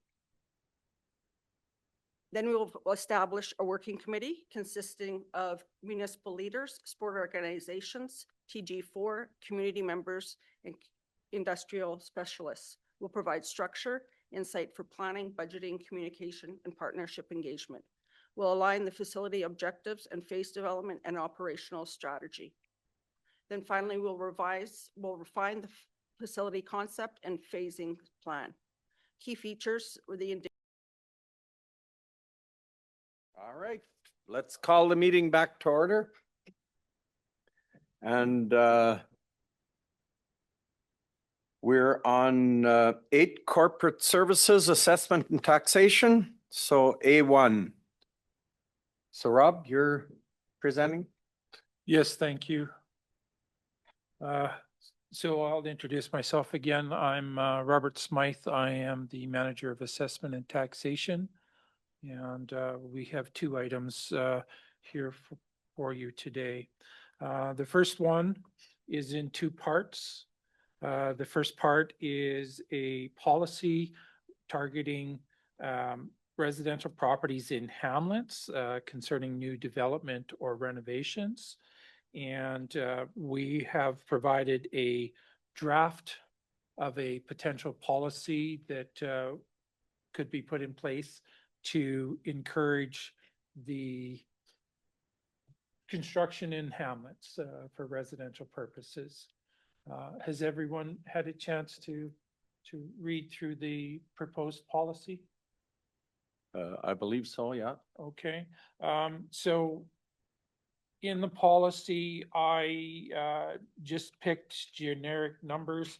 I think the first thing we would need to go through, does anybody have any questions about what I put down on the eligibility criteria would be, which is, can you go down to the policies? That's the second one there. Yes. No, right there. There we go. Down to the bottom of the page. Does everybody hear me? Oh, no. Up a little bit farther, up higher, too far. There you go. Eligibility. So we currently have a bylaw in place that is the business incentive bylaw. In that bylaw, we have defined the locations of hamlets. And I am referencing that bylaw so that these 2 policies would line up. The bylaw is attached if we wish to go down to it and look at it. That's quite a ways. Could you please stay on the eligibility for now, please? Thank you.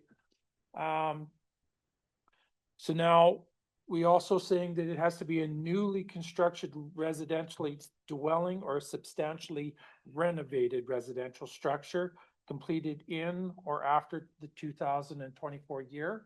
So this, at this point in time, is not contemplating going back multiple years. It is simply the stuff that has happened here that would have paid taxes last year and going forward. That would include the property in Sangudo, of which there is a letter attached as well regarding this. I've suggested that the increase in assessed value for the property would be $20,000 in assessment. I don't know if that's a reasonable amount, too much, too little, but it's a starting point for the conversation. I'm projecting this $20,000 would be mostly from renovations, not from new constructions, and new construction would likely exceed that pretty quickly and easily. But a renovation is $20,000 considered a substantial renovation. The cost to do it is going to be more than that very easily with just about anything to do. But when you're dealing with the assessed value of a hamlet, you're dealing with the market as well. So it's not just how much money did they pay to do whatever job they did. What did that do to the assessment of the property? And when you're dealing with a limited market, it doesn't change as fast as some of the other areas. So something to keep in mind as we go forward. $20,000 may be a little too low, but something to think about. Just to comment, when I was reading that, I thought 20,000 is a pretty small amount.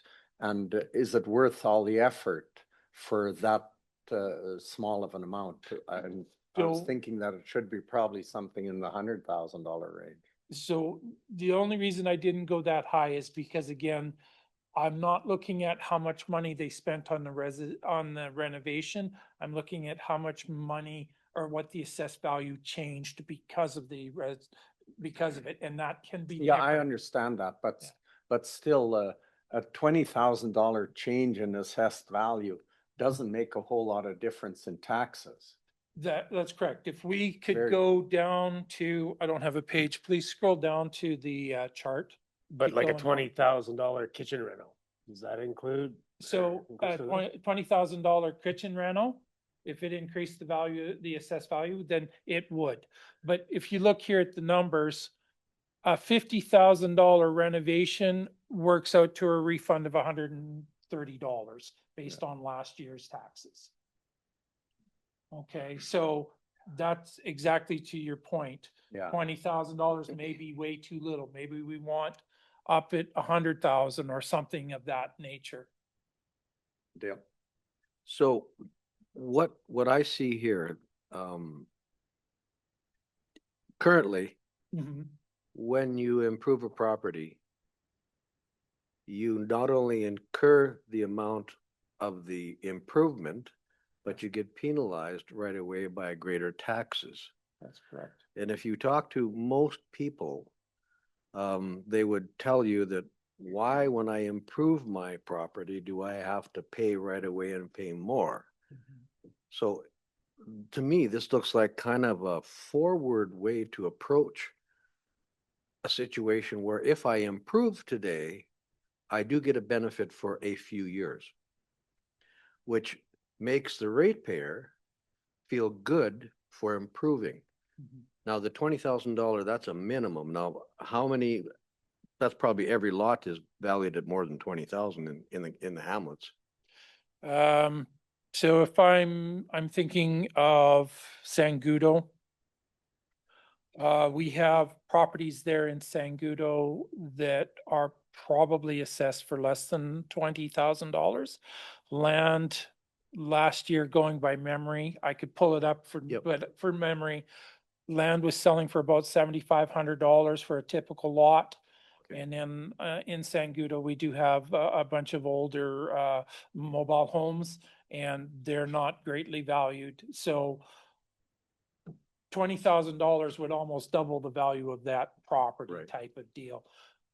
On the flip side, we have properties that are worth, $200,000 and $300,000. So a $20,000 renovation does a very minor change. But I was trying to capture all of them, not just the high end type of thing. So, Okay. and I think it's also important to go through. I'm only talking about renovations. So if you have a property and you build a garage on it, that's not part of this. It has to be used for residential purposes. So adding a shed, adding a garage, adding anything of that nature would not qualify as this is currently written. It would only be for an addition or a new construction of a residence of some type. And that's currently where we're sitting. So why would you take out the construction of a garage that's assessed as well?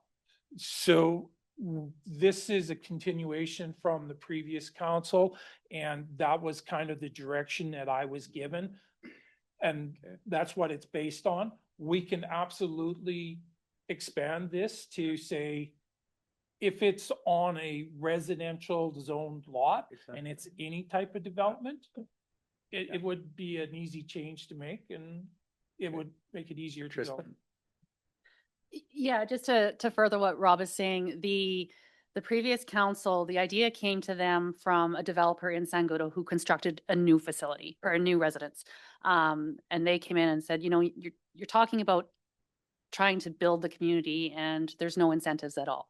And so administration was directed to go back and come up with some incentive ideas for new construction. We furthered that with the hamlet revitalization type idea and added in the renovation piece. Ed? Assessments, or how are you gonna assess this, the renovations and that? Is that gonna be off like a assessed value? The the improvements, I guess, of the 20,000?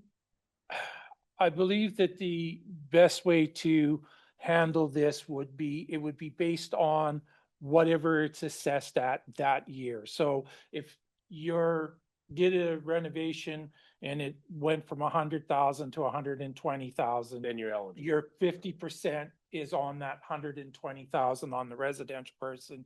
And then it's going to fluctuate year to year. If the market's going up and next year it's at 130, then it's year 4 is going to be on that 130. So whatever the current assessed value is.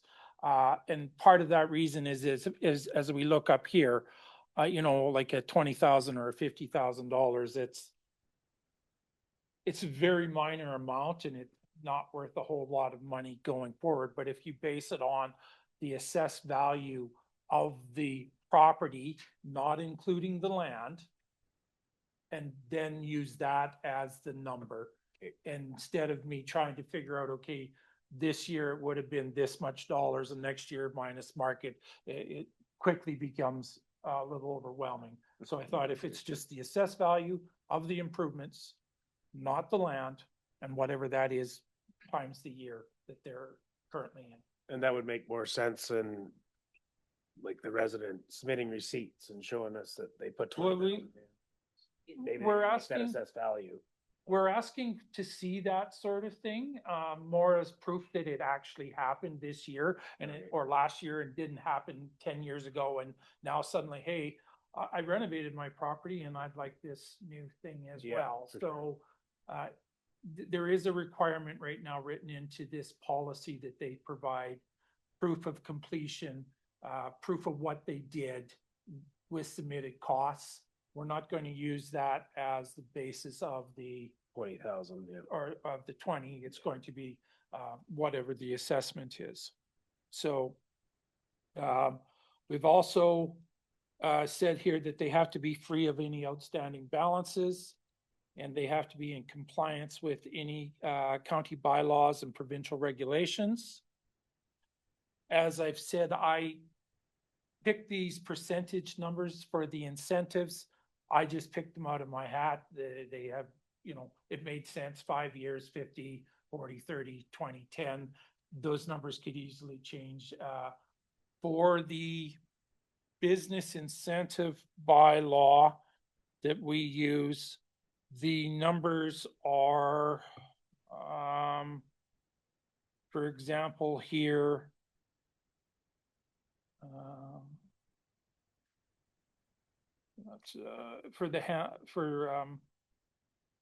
here we go.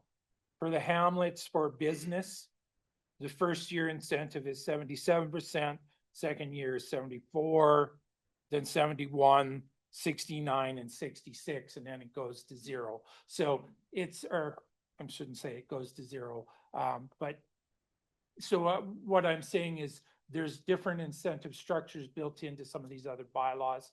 I just use simple numbers, 50, 40, 30, 20, 10, so on and so forth. So just a question, this then is 50% tax reduction on the total property, not the increased value.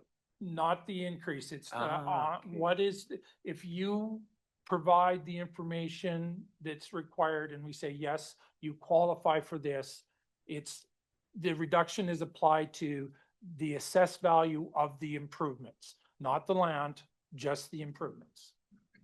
That's the 20,000 you're suggesting, but you get the tax reduction on 100% of your taxes. You get it on the. So I'm So not sure if I'm. so I've got a house that right now is assessed at $200,000 and I pay, I don't care, $1,000 taxes, right? Yeah. And so I improve it by $20,000. So it's now assessed at $220,000. I the next year I'll pay $550 in taxes. That Right? is the idea, yes. It would be Yeah, based on, so you get a 50% tax reduction, not on the increase, but on everything. on Okay, everything. I that's read on that wrong. improvement. Except. Well, one. yeah, what, Just, Yeah. just on the bar, like Yeah. on the dwellings. okay, Yeah. And only on the municipal piece of it. So Yes. your it- You know, I education, get all that. that's still Yeah, at I 100%. get that. Yeah. No, I thought you only got a reduction on the amount of the approved assessment. So I misunderstood that. That was the original intent, but the more I looked into it, it fast became quite gets- the nightmare to monitor. Then my former comment of 20,000 being too low, maybe isn't necessary. You know, I Yeah. because that's a significant reduction.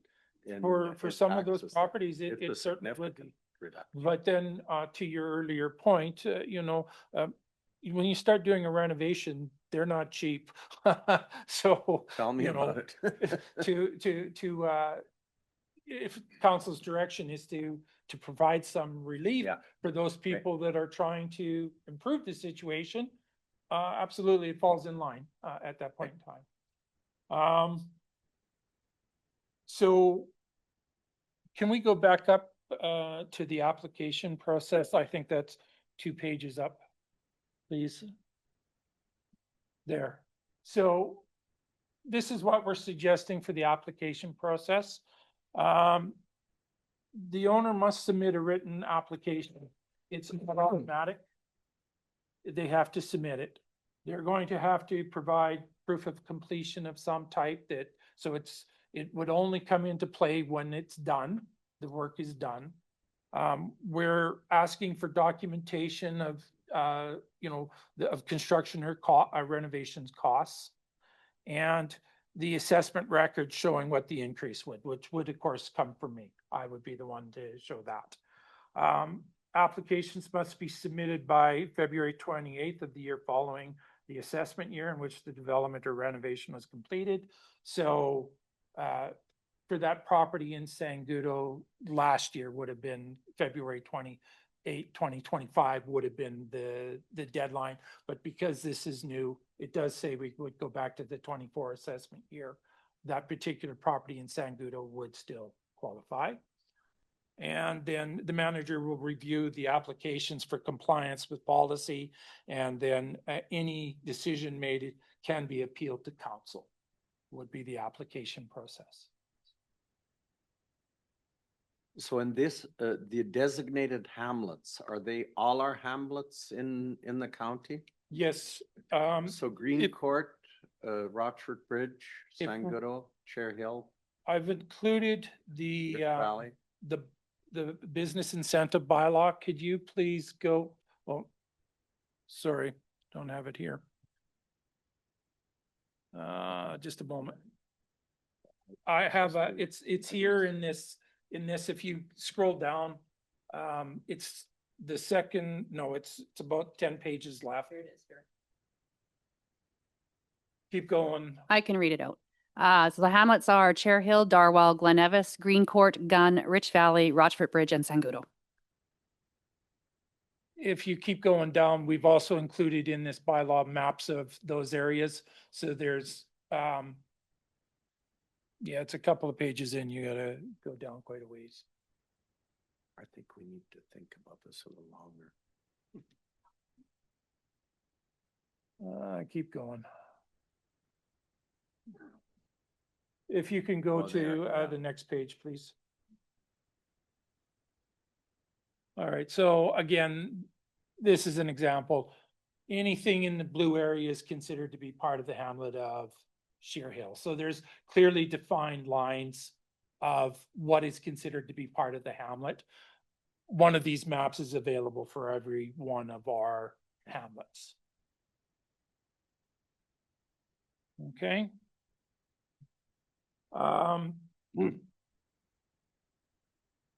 So we are suggesting there's an annual review. Administration would present to council excuse me, yearly, the list of the properties that are eligible for this so that council could see it and review it and make any decisions or adjustments as they wish at that time. So, okay, go ahead. So, and to be certain, it is just for the hamlets. Yeah. Currently, it Right. is only for hamlets. We had some comments at the beginning of the meeting that made me think about that for sure. The second thing is that if you look at it over a 5-year period, Mhm. it means a reduction of about $1,624 for a $200,000 home. Total over 5 years. But you'll also note that it did increase the original assessment Mhm.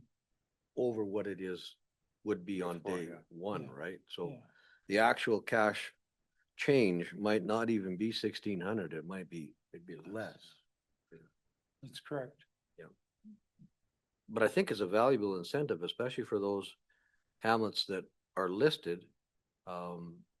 Because some of them are in my division and they need a lot of help. I have more to discuss on that a little bit later when we start talking about some of part 2 of this. Carla? Yeah, I just want to make comment too, that this is something that we would probably not be able to implement until the 2027 taxation year. We're too late for 2026 at this point in time. I don't believe we could implement this. I don't know if you have the capacity at this point in time. Do you, Rob? I'm not sure.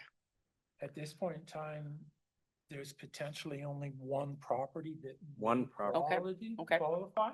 But once this policy, if this policy is adopted in its current form, that could grow pretty quickly or not. It's just quite hard to say at this point in time. But I think at this point in time, we really only have the one property that would qualify, and that's the property in Sangudo.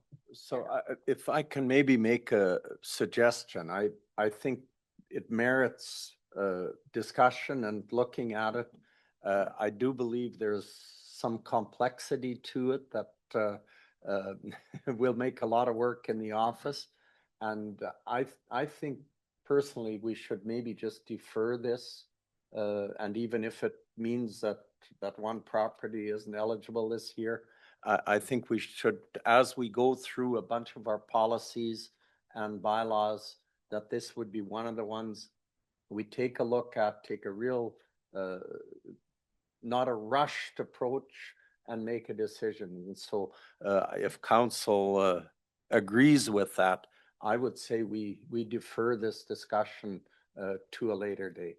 Okay, do you wish to defer all of this discussion? I have a part 2, or just this current one that we're on? Which is the part 2? Part 2 is talking about the development of county. So when I was, could you put my screen on, please? Rob, I think we're going to be having a full discussion as this council, I think, is quite unified in encouraging further development and promoting development. But I think we need to really take a look at all of those policies and as a group and go through full discussions. We're going to have new administration with a new CEO. I think we want to all be involved in that discussion. So it's good to have this here. We'll accept that as information. And then when we start going through all of this, and it's not time sensitive, we don't have to decide today. And I'd rather we're not rushed into this. Council, does that make sense? Yeah. Okay. So yeah, if someone will make the motion to accept this discussion for information, and we'll defer any decision to the future, just defer the decision. Jill? Any discussion? All in favor? That's carried. So thanks, Rob. Sorry for cutting you off there, but I really believe it's we need to put this on the agenda and have full discussion on it. I'll say that part 2, if we go down that road, is a 3 to 5 year project at the very least. Yeah. So So that definitely fit we the- have time. Yeah, okay, yeah. Appreciate it. And I know your job is not an easy job, and our job to develop that policy isn't necessarily easy either. So we want to make sure when we do it, that it's the right decision. Fair enough. All Thank you. right? And we'll need your help in that too, by the way. Thank you. All right, thank you very much. Property tax penalties. That's you again, Rob? Yes, thank you. Good. So we've had a few property owners make application for refunds or cancellations of our 9% penalty that is applied on July 1st to any outstanding balance and on January 1st to any outstanding balance. So direction from council was to further discuss this and to come up with some sort of options. I've included a potential policy. It's only in draft at this point in time. I guess I should ask, does council have any questions before we start looking at the policy? Any questions, any comments?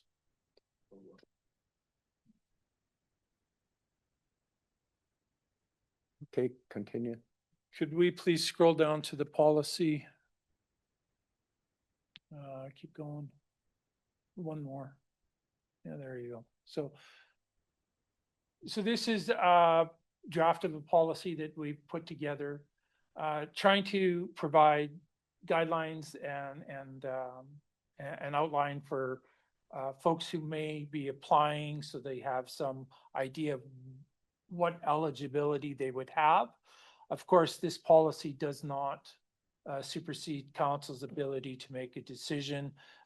It outlines where administration can go ahead and make the decision without bringing it into to you folks. But of course, if they disagree with our decision, then they obviously have the option of coming forward with you. So has everyone had a chance to read the draft, or do you wish me to go through it a little bit more in depth? Yeah, I didn't get through it. This came pretty late night. Are you referring to the 2023 bylaw? No, Okay. no, this is, oh, I'm sorry, yes, to the 2023 tax penalty bylaw, yes, I am. Okay. Yes, I am, okay? And you want us to review this or approve it, or?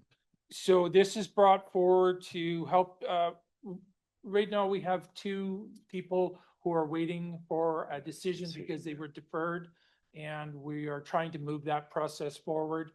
We're suggesting that with this policy to give a little bit of an outline for administration staff and for council members as to what they would try to do. This is the intent of the policy, is to help facilitate whether or not we go forward with those decisions that have been made. Trista? So if council recalls, as Rob indicated, there was a couple of requests for penalty cancellations related to late payments because they happened in the online banking system, and we didn't have anything in place to deal with that. So historically, if they mailed their payment in and the envelope was postmarked prior to, then we accepted it. There was nothing to deal with what's happening with the online late payments, and so this is one of those pieces. So it would give an opportunity to consider the same kind of process that we do with the mail-in, but with the online. But the onus comes back to that ratepayer to demonstrate that they actually did pay online prior to. So are we changing this? Are you asking us to change this today? So no, it's just here for review today. We won't approve any policies at the governance and priorities. So it's just here for review and consideration. It would have to come back to a regular county council meeting for actual approval. But it is just to look at, we had talked about There were some ideas about extending the tax payment deadline, or how we were going to deal with that. Administration's position is that extending the deadline doesn't fix the issue. It just makes them late on a different day. Yeah. Personally, I feel like we should just, it'd be the same as the mail-in. Like if you can prove that it was sent before the 30th, then you waive the penalty, right? That's how we do the mail-in. If you can prove that you paid it before midnight on June 30th online, like there's got to be a timestamp to it. I don't think you do anything online without a timestamp. And it would be the same as the mail-in. If you can prove that you paid it before midnight, then you waive the penalty and move on. Yeah, the only issue on that is that if you pay at 10 o'clock PM, it's quite possible that in your bank statement, it shows as July 1st, the next day. Yeah, no, fair enough. I'm just stating that though. Whereas, I believe online banking is 8 PM, I think is the cutoff. yeah, whatever, But- there is a cutoff. Some days it's at 2 PM. But it Because, might, but it might yeah. still be timestamped or Yeah. no. Carla's got her hand Yeah. up. Yeah, we actually have ratepayers submit documents that they've actually paid as late as 11:58 PM. And it shows if they do a screen print of their bank. Yeah. Yeah, Yeah. if you take a Yeah, that's what we asked for, is a print screen, screenshot. Yeah, then you would have it. that's what we, Yeah. and that's sufficient. That's fine for us. And that's, oh, that's, Can you scroll down to the policy a little bit? I just want to kind of go through a couple of things too, just so council's aware. Keep going. Okay, just stop for a sec. Okay. Go up a little bit, please.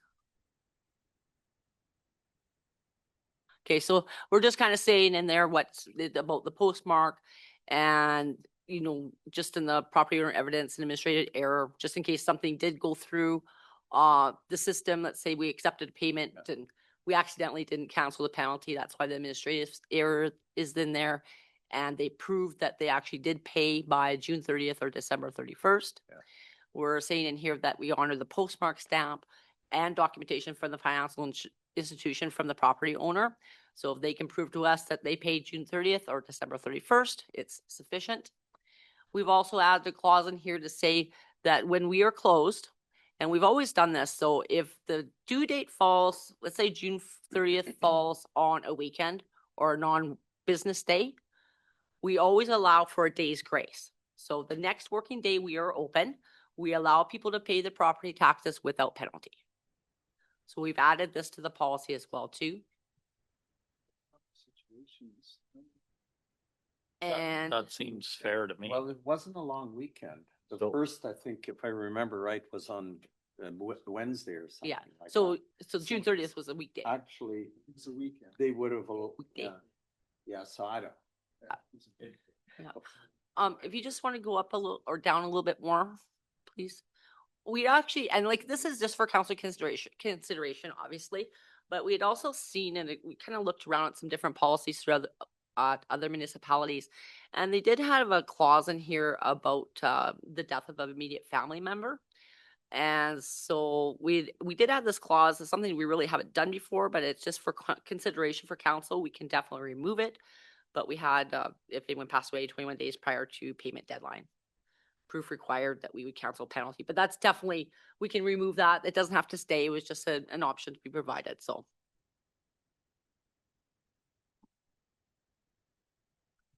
Okay. So Dale? I'm reading it correctly to say that what we're doing with the proposal is allowing you, administration, to make the correction rather than bringing it to council and us correcting it. That's what the just really is. So. Yeah. And absolutely, I mean, I think all ratepayers still have that opportunity. You know, if we administratively, we follow this policy, it's postmarked, or let's say they can't prove the postmark date or anything like that, or prove that they paid on the deadline, the ratepayers will still have that opportunity to come to council for a special request. Yeah. Just keep that in mind. Yeah. Well, I would certainly prefer if most things can be done without bringing it to council, but I do understand if they are outside and they're still asking for it, that's the only choice they have. It's our right to do so, absolutely, so. This policy has never been intended to supersede your ability No, I to make a get- decision get it. under 347. Yeah. But it would provide clear guidelines and outlines that we could hand out to the public entirely. This is what we have to Yeah. follow. If you wish more, then absolutely you can. Can we adopt the policy today? No, Got to come back? yeah, it has to come back. It has to be at a council meeting. No. Yeah. So, But we need a motion to move it Tomorrow, forward to but council. No, I can't get it on the thing tomorrow. no. So- Carla? Carla? So one thing that we did add here, and I just want to make sure council is comfortable with that, is on this bereavement relief. Are you guys okay with that clause? And is that something you're interested in having? Is it too many days? We can remove it.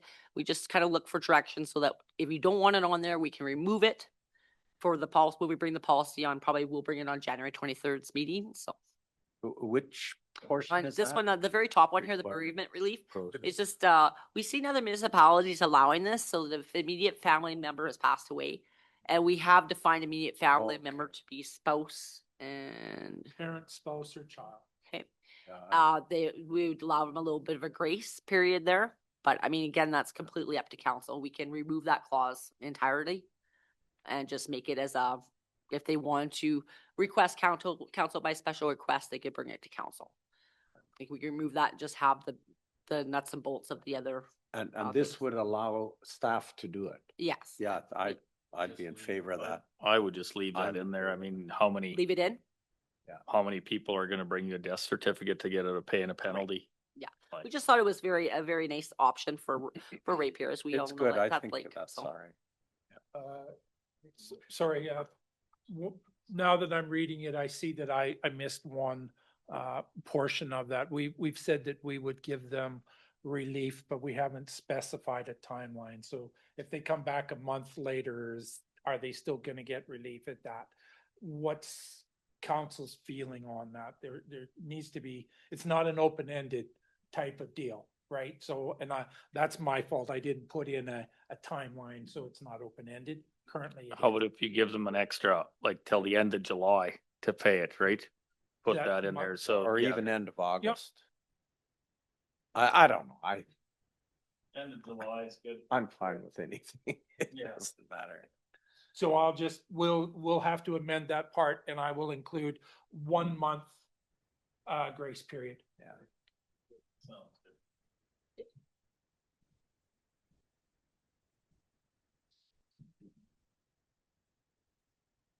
So we need a motion to, Before we do that, does council have any appetite or wish to discuss the current penalties and bylaw from bylaw 2023, the tax penalty bylaw? Are you okay with those at this time? That bylaw is, please scroll down to that bylaw. Keep going down.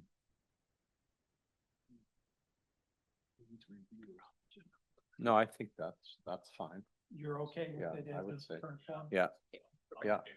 No, that's good. Okay, thank you very much.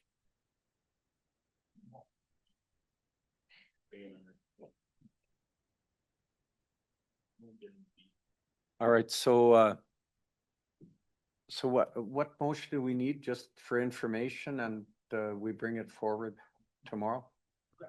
The 23rd meeting. Or, okay, good. All right, we'll make that motion.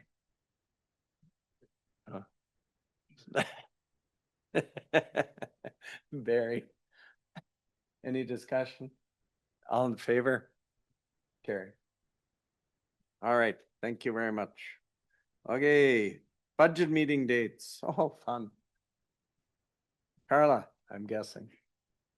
Yes, so with the Anne starting here, we've actually, just to kind of give you an update of what we're doing. So next week, starting probably Thursday, Friday, and the next 3 days afterwards, administration's senior leadership and managers are going to meet and go through the 2026 budget with a fine-tooth comb.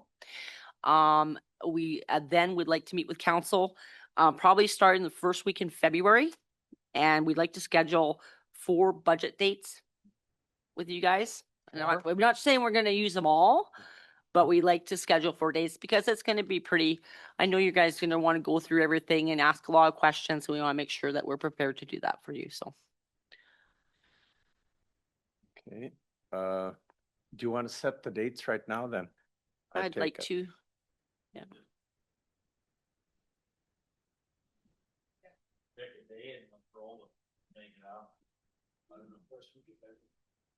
Yeah, between February 2nd and 20th. So we're kind of thinking about 4 dates. We got a governance meeting that day. But you want us to just kind of look at some different dates and send it out? Is that? Can I go 4th, 5th and 6th rather? No, Oh, let's 4th do, is let's just get her NPC. done. Can't go 6. For me, Monday, Tuesday are always a problem. Well, for budget, we might have to make an excuse. Well, yeah, I might have to. We got council on the 12th. We can have a break in between, sure. Yeah. Just in case we have to maybe gather a little bit more So I information. just want to do a third, fourth, fifth, Yeah, 3rd, 4th, 5th then. third, fourth and fifth. The 5th is a governance. And the 4th is MPC. What's that? 4th is MPC, the 5th is the governance and priorities meeting. Oh, yeah. No, not typically. We can do in the afternoons after MPC. Yeah, NPC's not gonna take long. But I'm just wondering, I was just mentioning to Carla, there might be a need for a break in between if you're asking for additional information to gather it. So if we did the 4th after MPC and then the 6th and then a day on the next week, just to, Yeah. Or the 3rd, and what do you want to do the 3rd? We can do the 3rd. Start on the 3rd and go to the 3rd and 4th. And then if you need, we got questions for you, I guess, or whatever, then we could hammer it off on Friday, the 6th or the 11th next week. If Jurgen's always busy Monday, Tuesday, we could go the 11th. What's that? Can't. So how about the 3rd, the 4th, after the MPC, the 6th, and then let's maybe try to schedule one for maybe around the 11th, the Wednesday. Could we do that? Yeah. It's a lot of budget. It's a lot. Yeah. Mhm. Yeah. We're not done yet. So what dates did we come up with? And What are the dates? 3rd, 4th, 5th, 5th, And 11th. and 11th. 3rd, 4th, 6th, and 11th. And you'll send us that in, Impossible to do 6. Like me on the 3rd. 5th is governance. I guess. I don't know how. we could do probably, most of our governance meetings don't go this long. We could maybe do after the governance if there's time on the 5th. Yeah. Okay, 3rd, 4th and 5th, And 11th. and 11th. Yeah. Okay. And we may not need all the dates, right? So we may be able to get her done on the 3rd and 4th and come back on the 11th and skip the one. So so February 3rd, 4th, 5th after, and then 11th. And then once council has a time to review, we would like to actually also, I don't think we'll need 2 days for this, but Rob is a busy guy, so he'll be working on our assessment. He'll be reporting our assessment to the province the end of February. So we'll know the numbers on growth and inflation at that point in time. So after that, because we don't know that at this point in time until Rob's done his final assessment. So we'll know that assessment in March, in the beginning of March. So we'd like to kind of schedule, are we? Yeah, we'd like to schedule something between the March 16th and 20th. One full day for sure. let's pick a day. Not two. RMA is the 16th to the 19th, so it would have to be the 20th. That's RMA 20th. is the 19th and 20th. What's going on in RMA now? RMA Spring Convention is the 16th to the 19th Of March. March, okay. More in So are documentation you training? talking March? Yep. Not February?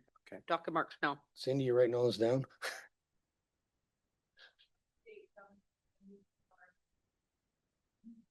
They'll be added to our calendars. Is that in Edmonton again? Yeah. Yes, they tried to make it, remember they tried to make it virtual, but that got shut down at Yeah, the that fall got shut convention. down to her, yeah. Like the holiday or what? About March 13th. Maybe rollover will be done by then. Depends on how we do. So that, when's RMA? I don't have the 16th to the 19th? Okay, Can you set that out to the Zoom? Yep, no, I get it. so the 20th then, would The that? 20th. Okay. And if we go through that day, we feel like we have to have another day, we can maybe add another day before. The 20th is gonna look, we're gonna have to look at, we'll have the numbers for the assessment. The assessment stuff. Yeah. Yeah, so we'll know what tax dollars we'll have, so we'll be really going through setting tax rates and looking at that type of thing. And then doing any fine tuning on anything on the budget deliberations, that we have in February. So will Our the hope- 20th work? Yes, the 20th will work. Yeah, Our hope is to have a completely approved budget April 9th, so. yeah. Okay, So I can tell you now, I won't be here March 20. you're not there March No. 20th? You're not here March 20th? It's fine though. I won't be back till April 20th, so How about the- April 20th, you're gone for 3 months? 3 months. How about the What do you get 3 23rd? months out of that? Just fucking. 1 month, Oh, he's gone the whole month. Australia. Oh, well, there you go. Yeah, then it'll be hard to work around yours. When do you leave? You gonna hunt while you're there at least? You leave on the 20th. That's okay. Get a red stag in. when Didn't you're bring- there. Fuck, the wish you- Yeah, I don't, Rob's won't be ready. I mean, there's 7 of us, so. You are. Well, if a Fuck, Dale, person, you hardly do anything anyhow. We'll hardly miss you. if a person's gone for over 2 weeks, it's pretty hard to work around a schedule. But we're, I can do a Zoom. Go ahead. well, you're welcome to do Zoom. You're welcome to take part. Yeah. Absolutely. I was just gonna suggest if that, I didn't think about the Zoom, but yeah, we could do Zoom, or we skip a day of RMA and do it during that. We haven't seen what the schedule is yet, so. So March 19th. Maintenance. Thinking. Yeah, it's been, when I was sitting there. So did I. Yeah. So March 19th, maybe, am I hearing? Well, right now, the 20th.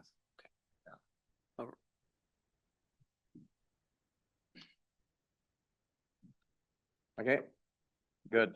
So moving on. Okay, disable comments on county social media posts. So, Trista. Yeah, I can start this off. Oh, Cindy? Oh, a motion for those dates? For those dates? Oh, you need a motion for that? Okay. So we're gonna have a motion, if I got this right, budget dates, 3rd, 4th, 5th, and 11th, possible dates. And the assessment, March 20th. Okay? Jill moves. All in favor? Carried. All righty. Okay, back to disabled. So yeah, I'll initiate this and then we'll let Twyla jump in. So this came as a discussion, over the last few contentious, social media posts, some of the snow removals and those kinds of things as well. And whether or not we want to allow commenting from the public on social media. And so there's 2 sides to that. One, it does open up an opportunity to hear some feedback from the public.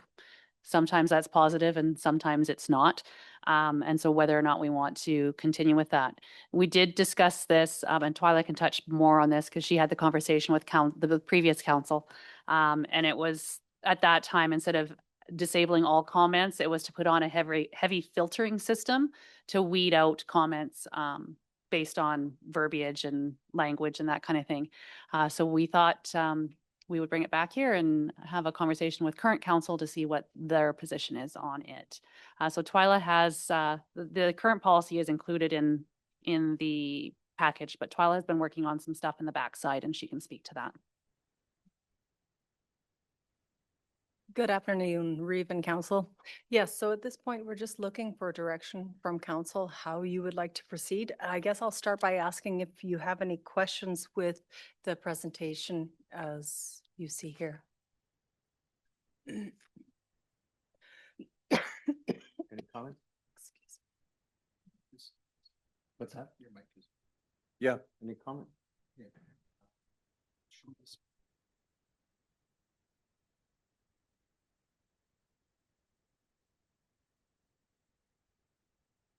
To do it now?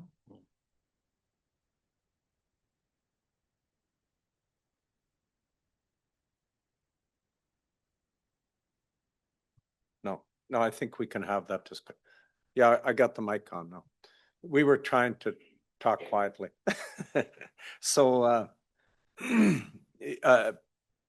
I guess, the question is, and I think you've explained it a little bit, but I don't necessarily understand it, is, the former council had said no comments or limited comments? Former council put heavy parameters around what comments were allowed. So it's monitored in the background, not necessarily by visual Yeah. staff looking at it to remove comments. And so if, if there's some bad language, it automatically gets weeded out.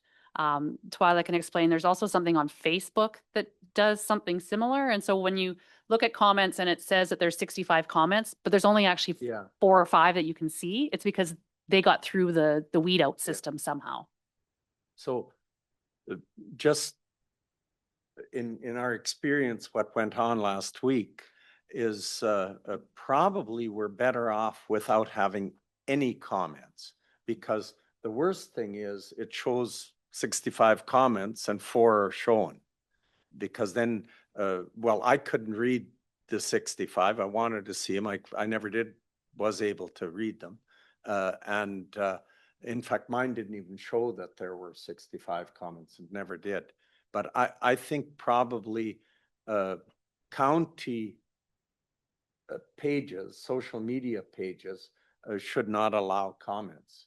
I know we'll get comments. It'll come when someone forwards it, and you'll have comments there. But then it's outside of our purview to worry about it. And that's just my personal opinion. You're not going to stop comments. Absolutely. But we don't need it on our own website. Agreed.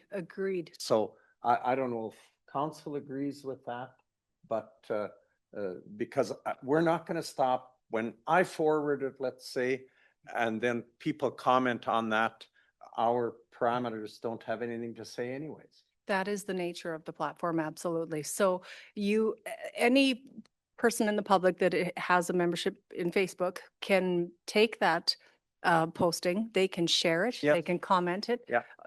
In their own avenue going forward. But what it does is it allows us to maintain a standard of sharing the truth, sharing the best possible information that we can in a timely manner, and really just filtering out literally all the noise as such. Yeah. Okay, Trista? Just for some background, I was playing around on the weekend looking at a bunch of different municipalities and kind of playing to see what I could and couldn't do. And it's a catch-all. There's some that have no commenting enabled. There's some that I think do the same thing that we do because there's lots showing, but you can't read all of them. And there's some that are free for all, everybody can comment on. The free for all does scare me a little on the ones that I was looking at other municipalities. There was some pretty damaging comments from the public that come out just as a reaction to whatever it was actually snow removal that I was looking at. But Parkland County got hammered pretty good. And can I ask you to comment on that, what your thought is? You would need the mic. Yeah, you'd need the mic. Yellow card otherwise. But do you personally monitor, like, are you a moderator on the Facebook page, or is it just an automated moderator that allowed some comments? Apologies, asthma. Okay, so I am the moderator of our social media platforms. That said, we try hard not to engage. So we put out a post, we say that this road is going to be plowed, this is what we're going to do, or this is an update on a wildfire situation. Whatever, yeah. We do not we at times can read and see what comments come through. I rarely delete anything. It's all done through the only one, and there are others. We have a process to make sure that it gets looked at. Somebody checks that. checks comments. Well, if you didn't do it, let's say, and I did it, is there a process in place so I have to report to you saying I've done this? And the reason I ask that question is that if you didn't do it because you were busy or whatever, weren't here, whatever, and I didn't do it, When you say do it, what are you? what I'm talking about monitoring. No. Okay, so I didn't monitor it and something got out because we were both sick. Is there some process so that for sure somebody looks after it? I Yeah. Make no comments. Yeah. Exactly. The short answer is no. The long answer is no, because the comments are 24/7 and we don't have somebody on the tools 24/7. Yeah, I just want to be clear if we had any process, so I believe we should shut them off. I think we should shut them off too. I mean, there's no way we're gonna have a back and forth anyways. And you know what? If people want to do it on when someone's shared it, that's a different issue. And I just suggest, as I did last week, none of us as council should ever respond to them because it's a zero win situation. absolutely. You can't win on that. Absolutely. And the risk mitigation, absolutely. I just also wanted to point out that we work hard on our social platforms and in every print production, every corner of our website to promote utilizing the tools to communicate Yeah. with the county via phone number, emails, report a concern, reaching out to our CPOs. We always promote all of those tools at every juncture and can definitely work towards developing a public engagement policy that includes all of everything that we're doing and what we can do better. Absolutely. It's information. Trista. We do have a public participation and engagement policy. It is quite dated. And as with many of our policies, needs to be reviewed. And so we'll pull that together, I think, with the social media piece and we can present that back. Thank you. Okay, anything else? So motion to accept as information. Mike? All in favor? Carry. Good. Okay, bylaws and policies, purchasing and tendering policy review. Who's doing that? Is that Krista? Good. So this is actually here because a couple of counselors had some questions, thoughts, ideas around this policy. And so I said I would bring it back and kind of gather all of the feedback from council as a whole. Some of the pieces, so the policy is attached, the current policy is attached there for you. Some of the pieces were that this focuses on more the large scale projects and how are we going to engage some of our local small scale operators and businesses. And so it is here just for a quick review and for you to provide any feedback so administration can take that back and revamp this policy to bring back to you at a later date. Okay, any comments on this? I have one. Go ahead. So my comment was that when, when council reviews a tender, for example, I'm certainly not happy personally with A, B, and C.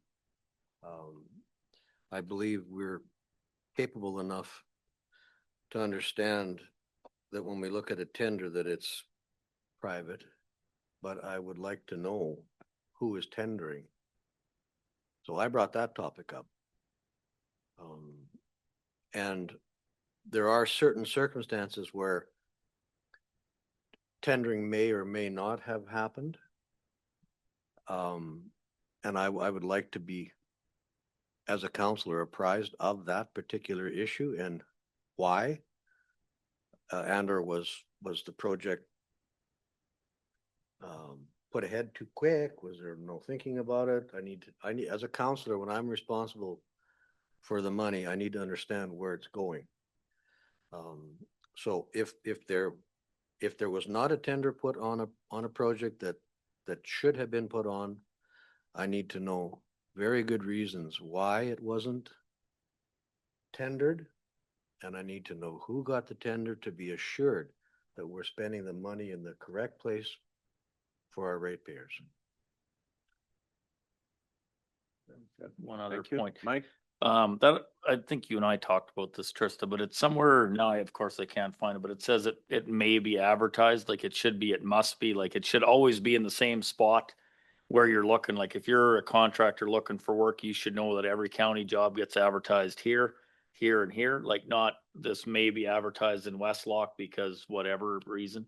I think it should be, it must be advertised in the same spot every time. So when contractors ask, you can tell them, hey, look at the webpage, or it'll be posted in this paper and it'll be on the webpage if you're looking for work. Is my idea. Jürgen? Good? No. Oh, Twyla? If I could speak to that, if you visit LSAC.ca/tenders, we do have that platform established, that page ready and set for tenders at any moment on the website. For sure, but in the policy, it says it may be advertised, so it leaves it leaves leniency where if and granted, they probably always were, but if it says must, then at least you can tell them that they're there, Noted. you know? Yeah, it says quotations may be placed in newspapers as deemed necessary. Yeah, where it should be, it must be advertised. But it says it will be placed on Alberta Purchasing Connection. That's for the bigger jobs. Yeah, that's for the, of 75,000 and up. Okay. Trista? Yeah, so the Alberta Purchasing Connection is a requirement. It's a legislative requirement for us to purchase at certain levels of tenders. I think this came from maybe some of the local guys that are kind of at that threshold may not be part of the ACP, but or APC, but they're not seeing those opportunities because they're right at that threshold. And so if we post things on both APC where required and in the local papers or the websites or whatever, then every local contractor knows that they can go there for that information regardless of the level of costing. The other piece that I wanted to address, which Councillor Johns or Deputy Reeve Johnson came up with, was the ABC. And I think that's something that I'd like to take back and have a discussion with Anne about, because I have my own thoughts on the processes there. And I'm not sure if if everything needs to come back to council the way that we have been in the past. And we haven't, realistically, we've been hit and miss on what comes to council and what doesn't come to council, and we need to get on the right track so that it's consistent. Yeah, it does show here, that it's opened in public. So why would council get it as A, B, and C when it's already opened in public and the names are released? Like, to me, it's Dale's, and I agree with Dale, by the way, that just having A, B, and C, when if I was one of the two counselors there, I was able to see the names. Why shouldn't everyone get it? So it's the procedure actually allows for it. And that's correct. And I think maybe Tristan and I could talk and put more parameters in, because there might also want to be a threshold of how much money and capital projects and what type of tendering are you doing? Is it an ROI, like a request for information, an RFP?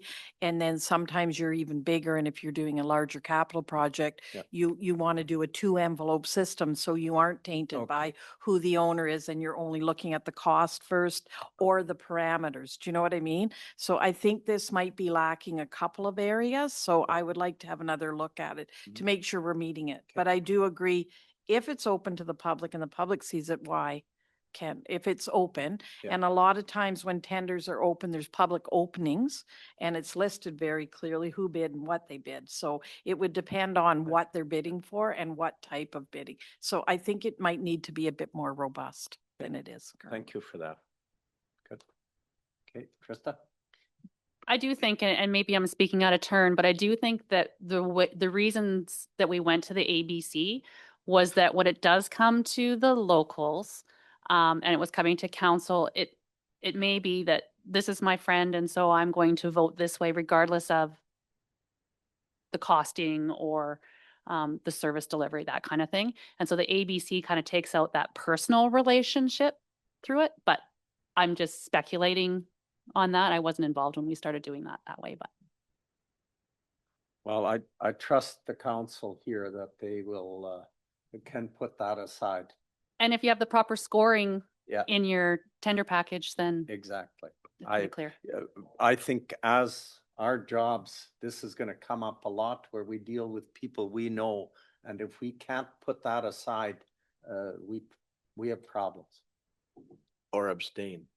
Well, So I have, exactly. I still had one more thing that I want to talk about, and that was personally, again, I think that on operational procedure number 5, it says a minimum of 2 county employees and 2 county councilors will be present at the openings. I really think that should be all of us. If we can't get ourselves organized so that at a meeting date, we have a tender, unless I guess there's a possibility that needs some rushing, then we get together as a council, rush if we have to, and all look at that. Because that takes away, well, that was your friend. Well, it says a minimum. Yeah. Well, that means more can come. Well, yes, but I would, again, it's a may, right? It's not a shall. Well, yeah, that's not a hill for me to die on. That is simply for the opening of the tenders, not the review of the tender. So it's basically to say, yes, we received it on the timelines, it qualifies, and it will be moved forward. So it's simply just to open the envelope, document that it was opened on time and received on time, and that's it. Thank you for the clarification. Yeah. Good. But it's good discussion. Yeah. Okay, any further discussion? Okay, so let's accept this for information as well. Ed, all in favor? Carried. All right, bylaw 322025. Trista?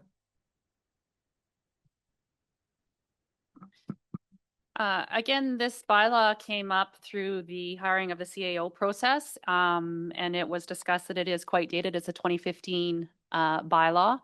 And so it is here again just for a quick review and to gather any feedback from council on what they would like to see amended or added or omitted.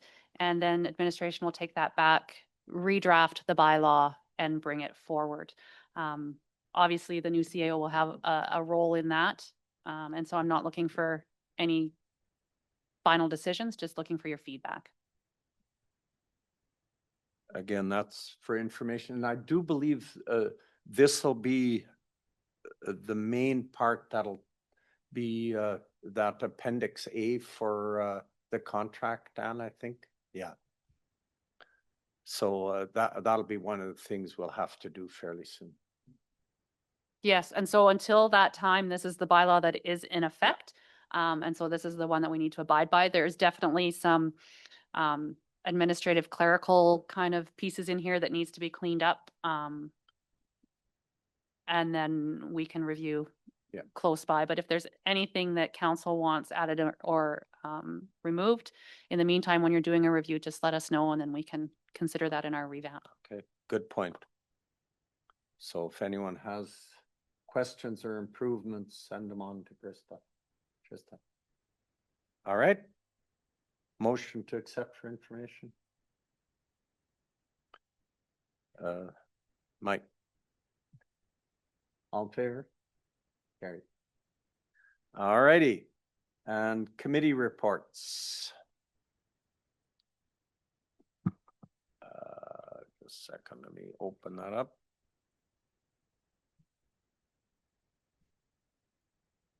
So again, this is a new format that we trialed at, I think this is our second meeting trialing it this way. Instead of having everything as a separate document on the agenda, it's just compiling any committee reports and information that we've received administratively from the committees. So council is still open to share anything that you want to verbally as far as committees that you've attended. But we have received the October 8th meeting minutes from the Lac Ste Foundation. And some news from the West Central Airshed Society. So it is here just for information, and we can continue to grow this as we go along. I have started putting out requests to the committees to send their minutes in so that we have a copy of them here. Many times you guys will see them when you're at the committee meetings, but administration doesn't receive a copy to add to the agenda. Okay, any comments?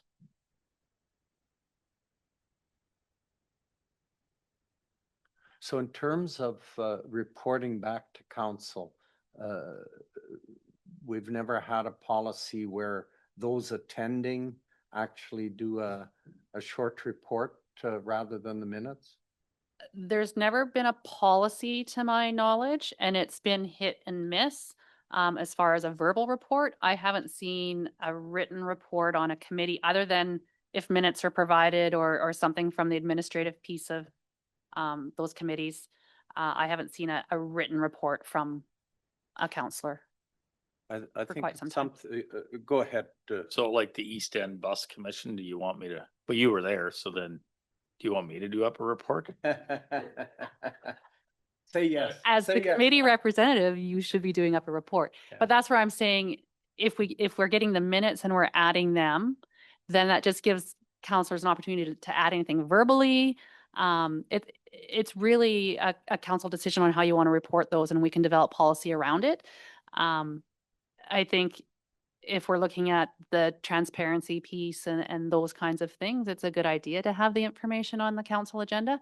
How you do that is completely up to you. Huh?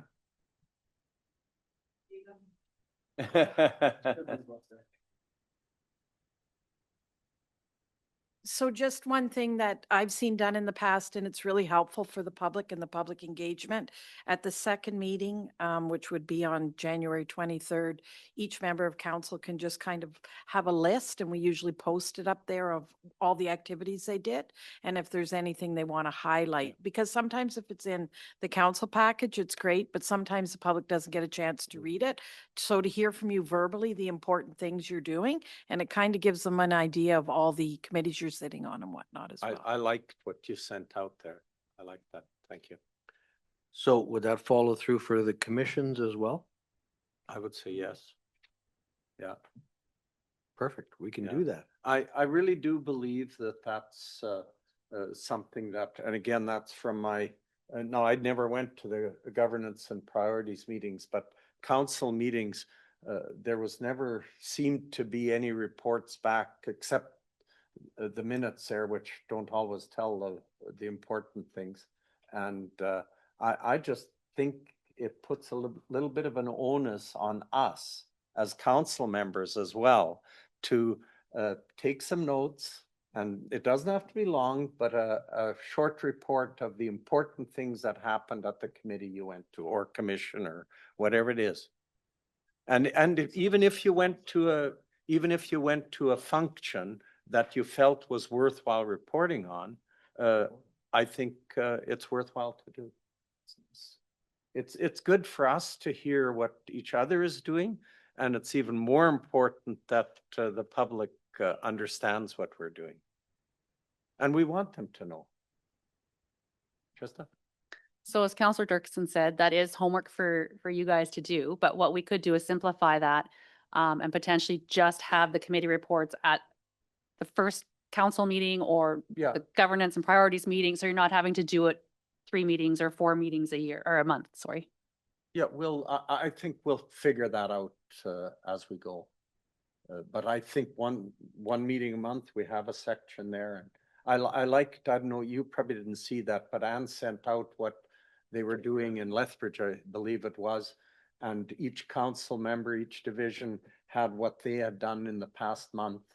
And then we could add as need be verbally. And I think that's a valuable piece. And as we get into it, it'll start flowing a little easier, I think. So those are, I think, some really good suggestions. Yeah. Need any more direction? Nope. We'll have to work on that. It's kind of a. Okay, so again, I'll take a motion to accept the committee reports as info. Yeah, Mike, all in favor? Carried. And with that, I don't believe we have anything for closed session anymore. And again, I appreciate the fact that we didn't have to go into closed session this morning, that everyone's working together on that we try to keep as much in public session. So I was very thankful for the sports people that they were okay with that, and with all of you council members and staff. I appreciate that. And yeah, that's how we want to keep moving forward. So we'll see you all tomorrow morning. Meeting adjourned.